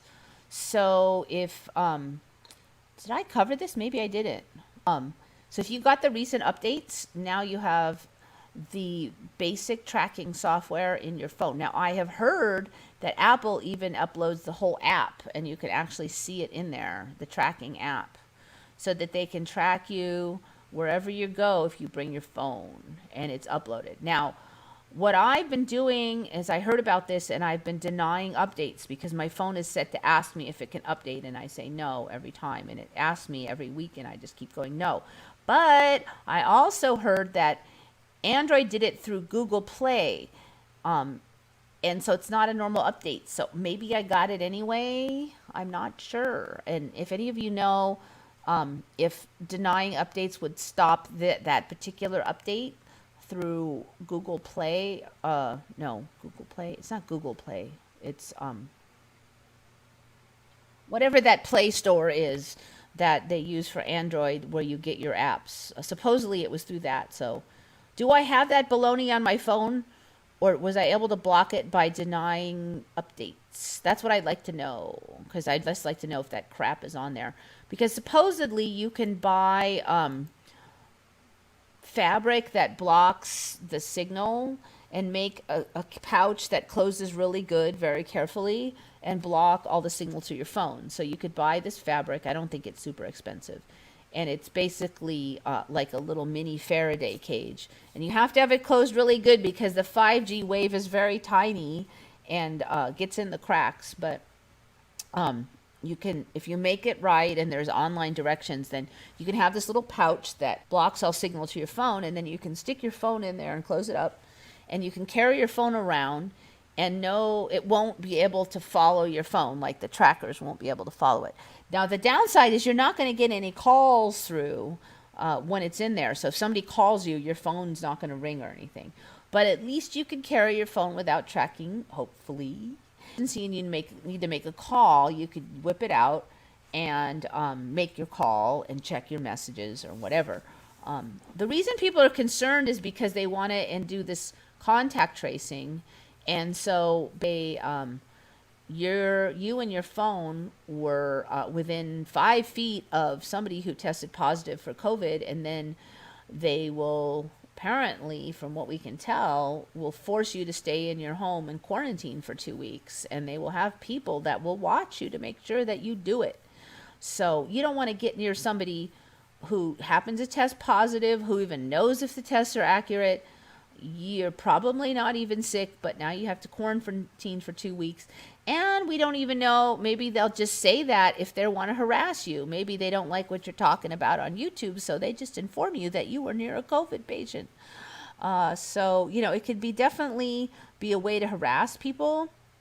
You have no way to check any of what they're claiming. So, people carrying around their phones could risk this. So that's why I want to know if either the app or the software for the app is on my phone, because if it is, I'm going to start taking action on that. Leave the phone in the car, but say you leave your phone in the car and somebody else that tested positive drives up next to you and parks there for 5 minutes. I mean, is that going to trigger quarantine? They don't know if you were in your car with the windows rolled up or not. And, if you claim you were, are they going to listen to you? Are you even going to remember where you were at 3 p.m. 3 days ago? I mean, is everybody going to want to stay home just so that they don't get quarantined? They're not worried about the sea, but they're worried about forced quarantine. At least you can leave your phone at home. But, if too many people do that, then they're going to want to push for that hand tattoo thing. So I don't know. That's why I want to know about this app business.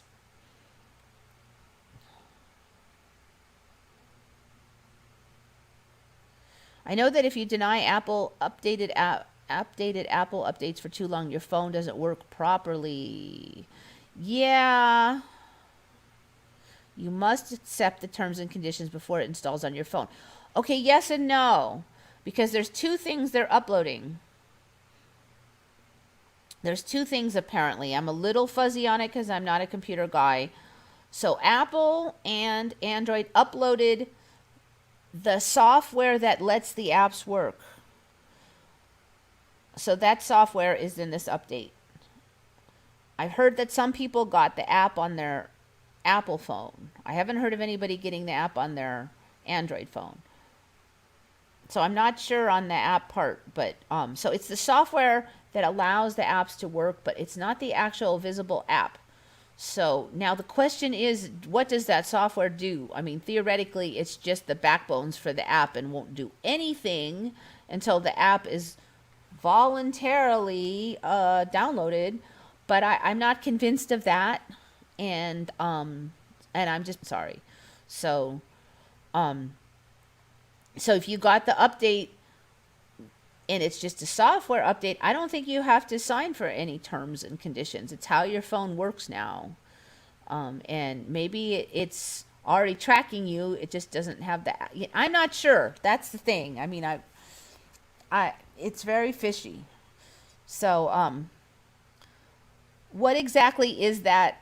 It's not the app that they necessarily uploaded. Now, I have heard of one person who said he saw the app on his Apple, and he called Apple and said he wanted it off, and they said they can't undo it. So what did he see? Did he really see the app or just the software? But he did not sign any terms and conditions. It's somehow rolled into the updates. You don't sign any terms and conditions when you get your normal up.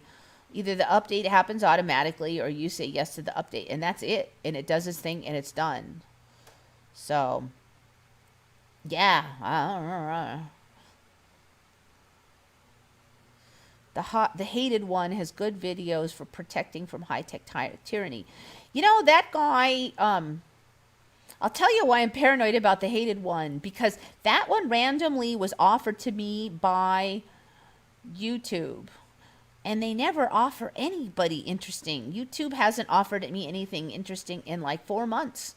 And then I got the hated one today, got offered to me. And I did subscribe and saw some interesting stuff. But I mean, that sounds super paranoid, but you just said that. And I just had it suggested to me by YouTube, which is very strange. Very strange. They just want to scare us? I don't know. Anyway, just keep an eye on anybody. You don't even trust me. Don't trust anybody. Don't trust anybody on YouTube.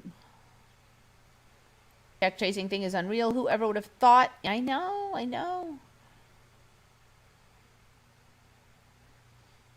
Our state has a C app now from the state to download. My phone is too old. Shucks, I can't.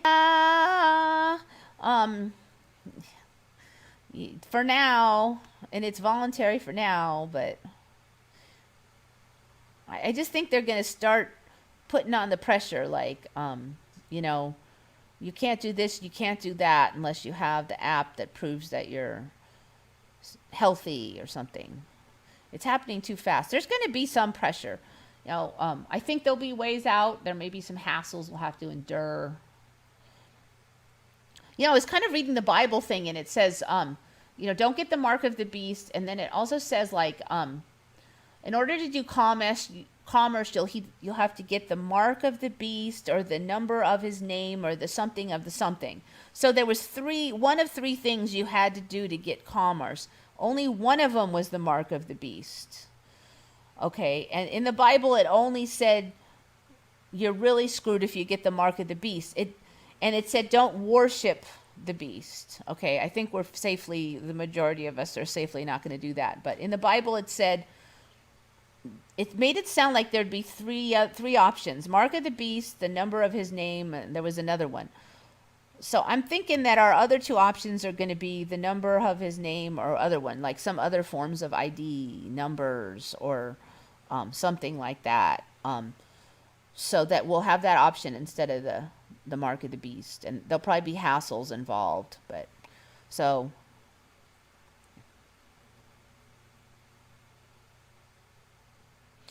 I live in Singapore now, and now you must register in and out of every shop you go to with your phone. No phone, you do not come in.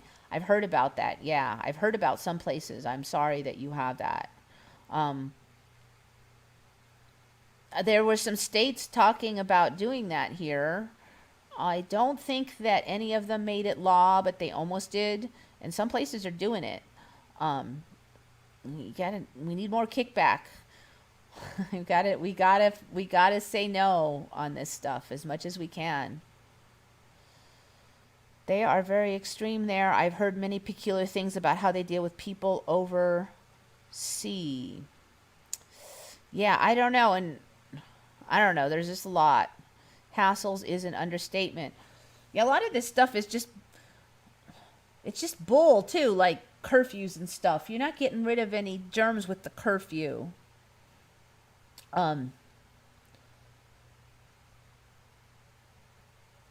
There are 5 tracking apps on Play Store. What the H? Yeah. Oh, I know they're out, and that's why I say as far as I know, the updates were to enable those to play, but I don't know exactly what that entails. Enables it to play, because I'm trying to think. You know, my phone already has things that track my location, like the map function. The map function, you know, it knows where I'm at on the map. So technically they could track me already, no problemos. I mean, not that I'm shocked, but the more I think about it, the more I should think about getting that pouch. The thing is, they're going to have to, in order to start forcing people to quarantine by what's on their phone, they're going to have to admit that they're doing it. So they can't make me quarantine while they're still pretending they're not tracking me. They have to say that they're tracking me. Otherwise, it's kind of obvious. Like, I don't have the app. How do you know where I was at? Well, we know. Well, then, So there's going to be a point where they're going to have to admit that they're tracking you in order to force you to quarantine. And that's when it's going to get hairy, because I figure they can track me anyway otherwise. I think it depends on the privacy laws and where you live. In Europe, it cannot be done without consent. Or it isn't supposed to be done without consent.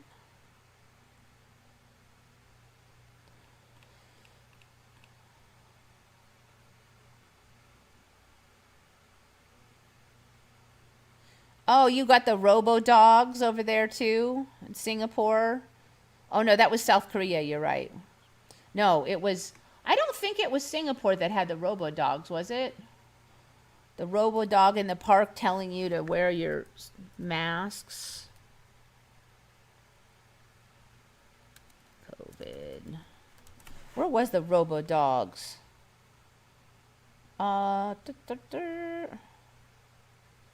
It was Singapore. Okay. Yeah, you have the robo-dogs.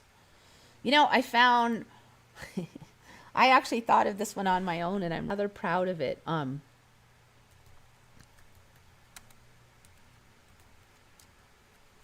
found a place to find this, because in order to go into stores, I have to wear a mask, which pisses me off. And I kind of wanted to protest it, but I still want to go in the store and buy stuff. So I actually found a mask, and I have ordered it, and it was on... And if you want one, I suggest you get it, because there's probably some kind of copyright issue, so I don't know if it'll be up there a long time. I've noticed that on some of these small t-shirt companies. But basically, I found a mask with this Ingsoc logo from 1984 on it. So those people who kind of know 1984 and all it entails will recognize the logo and understand what I'm trying to say. And those who are mainstream media obedient are also probably the type that won't recognize the logo and won't know what it's kind of trying to say. So it's kind of like my plan to kind of say, look, this is what I think. Darn it, I'm not finding it now. But basically on TeePublic, which is a t-shirt company that I do like to buy t-shirts from, they had a mask with that logo on it. Are we finding it? Are we finding it? By one of... Ooh, maybe it's gone already. I hope they send me mine, even if they discontinue the other ones.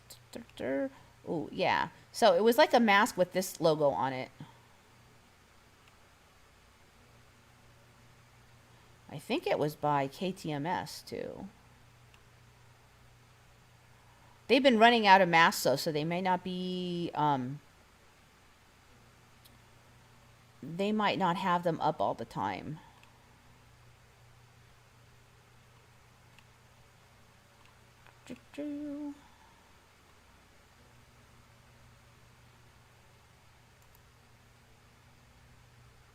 I think it was KTMS that I bought it from. Anyways, they don't have these in a lot of places because there's probably copyright issues.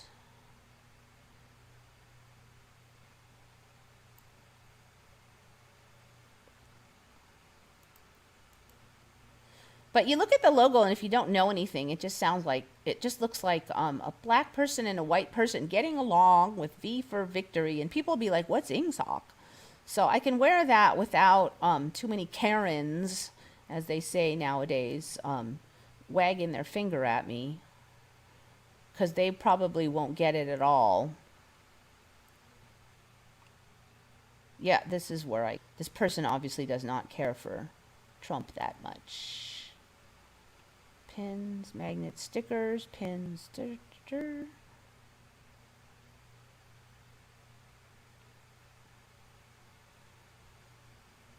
masks. So if you go to TeePublic and type in ingsoc, and this person is the one that had it.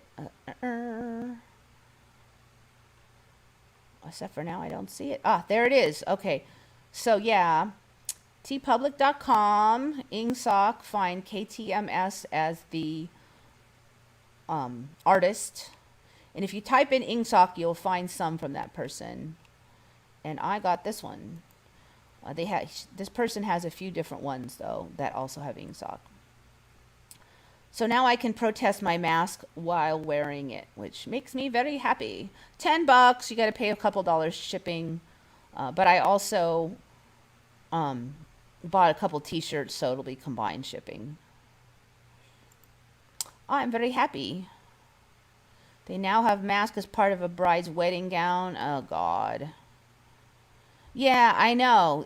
But you know what? You can't get in the grocery store and buy food here. It's required that you wear a mask. And unfortunately, since it's private property, they're allowed to make their own rules.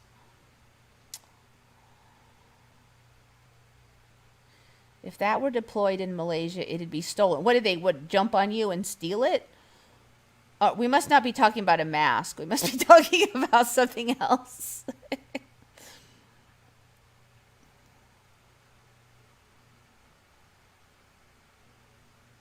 Benny, the NSA whistleblower, tell you what we are up against. See, yeah, I know. I mean, I know what you're saying, but I just don't know that all of what we hear is actually reality. I'm not sure what reality really is. So it's easy to get sucked in the fear porn. But we've seen that facts can just change like that. A lot of stuff's come into reality to suddenly make it really scary. But in 2 years, there could be a whole new batch of stuff in reality.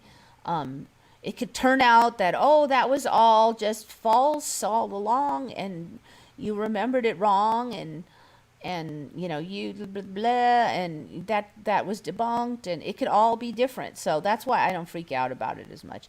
I think the whole point of right now is to scare the crap out of us, and I think that's part of the trial we're going through. So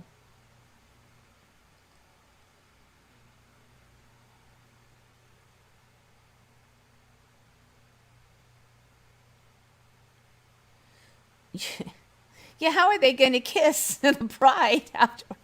You know, the other thing I really noticed is I was wearing these kind of bulb-shaped ones, which are the construction masks, and the fabric ones really squash against your mouth. It's hard to talk, and it really muffles my speech. I don't like it. Usually I don't have to wear it that long because I just have to bop into the post office for 5 minutes, but it's still kind of irritating. And as it gets hotter, it's going to get way more irritating. In the winter, it's not that bad, but if you attack one of those robo-dogs, the rest of the dogs come to help. I think those robo-dogs cost like $30,000 or even more. So, you know, the fine, you will regret it. So Dark Wolves, the IMEC conference is coming up next month. I need to be working on I'm going to give a speech for it. So it's going to be live streamed over the course of a week.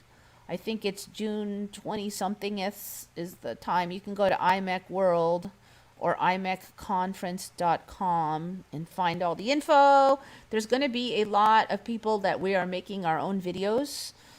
So there's a little bit of new stuff and kind of like all my favorite stuff of all my shows on there. So my subject's going to be like kind of trends of the Mandela Effect. Other people will cover some of the more new agey stuff. I don't know all the stuff that's going to be on there, but you can go to that website and see all the speakers too. So it's cool. And it'll be live streamed, and so you can chit chat on the live chat, same as here. They have some plan to do some kind of a Zoom event after, so you can speak directly with the main speakers. I take the mask off my mouth when I speak with people. You know, one thing I've noticed is people are kind of like flipping it off their nose or flipping it off their mouth. Like they're just like, I kind of have it on. If you leave one airway open, it's a lot easier to breathe. I've noticed a lot of, it must be hard on the workers having to wear that all day and it's hot. And I noticed they let it fall off their nose. And I'm like, I don't care. I feel really sorry for them having to wear that thing.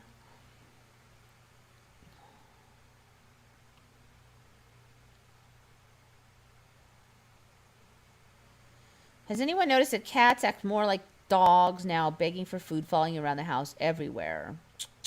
I haven't really noticed a huge change in my cat. He's a little more friendly, but we have had him for a while, so that's been kind of a slow progression. Basically, he storms in and he demands what he wants, and all my cats have been food. Well, most of my cats have been food pigs, so that's not new for me. In fact, this one's not as bad as some of my other cats. I had a cat like 20 years ago. She would literally rip the food off your fork. And you're trying to eat and she's like, ah, yeah, and you're like, quit it. And then the next fork, it's, yeah. I had to squirt her with the squirt gun because you couldn't eat your food, Then she's on your plate. Then she didn't understand the word no, because to her no meant no for 2 seconds. And then I felt really bad, but I had to squirt her because she just wouldn't let me eat. So, yeah, for me, all of mine have been foodaholics.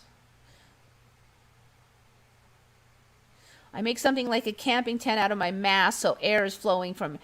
That helps if it's not smashed on. The fabric, the construction ones are like this, and then there's like that little vent so you can get the hot air out. And you don't have it like squashing your airways.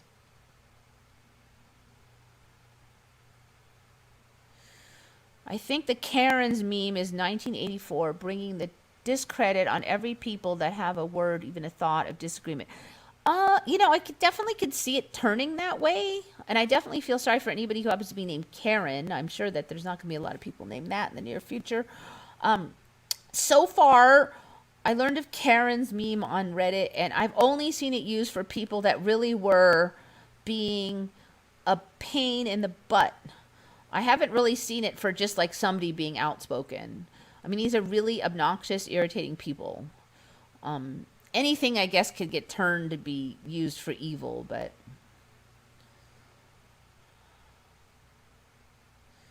My cat even waits outside the bathroom on me. Oh, yeah. My cat does it sometimes. My old cats, not this one, would stick their paws under the bathroom door all the time. They didn't like it when I was in there. Scares sometimes the guests, because I don't know if you've ever seen what a cat paw looks like when it suddenly comes under the door. And the doors at my house are kind of high, so they could get their whole arm under there. We had to warn the guests, look, if you're in the bathroom, the cat may stick his paw in, just so you know. It's weird. So, I don't know. I've had some really dog-like cats. I had a cat that would fetch stuff. I've had 2 cats that would fetch. They liked lids. Both of them liked lids. And they didn't even know each other. They were spaced between, I had one, that one died, then I was spaced, and I got another one. So, I've had a lot of dog-like cats.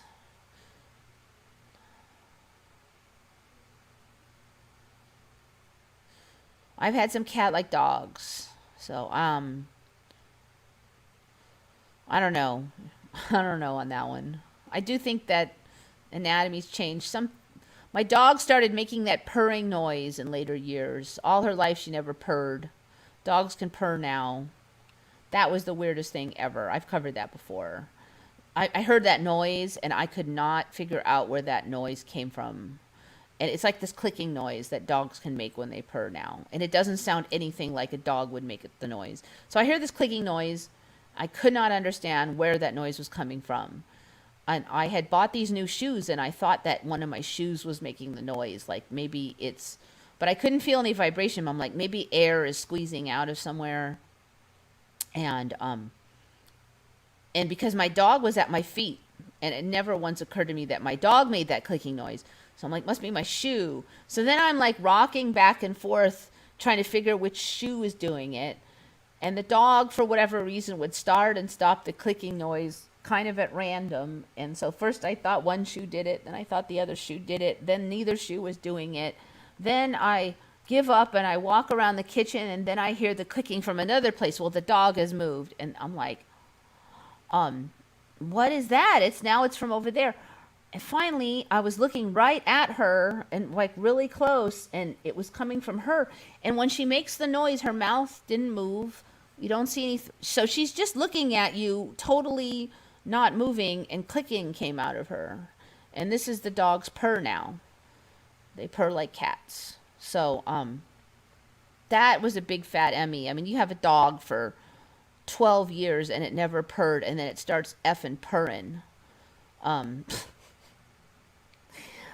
That is a trip. I mean, cats purr, but dogs, and it's like this clicky noise. It sounds like purring, but it's more clicky. And like a cat, you can kind of see some vibration going on in there. So you kind of know, but the dog was just like, and she stared at me like she weirdly statue-like. I mean, actually, it's kind of creepy when I think about it, but... So yeah, dogs can purr now, and that was some weird... It doesn't even sound like a dog should make... I've had this on the show, but look it up on the Google. Dogs can purr. It's weird. All right, anyway, it's like 3:30 in the morning, so it's really time for me to head on out of here. Thank you for the chat revenues. Ooh, look at it. Does it tell me who gave it to me? Nope. You know, it would be really nice if this thing had like the list of all the people who gave me the revenues, because I have like at this hour, I've got bad memory. But thank you, everyone. You guys have been great as usual. Thanks for coming. Stay out of trouble. Think good thoughts, everyone. This is Eva signing off for Once Upon a Timeline.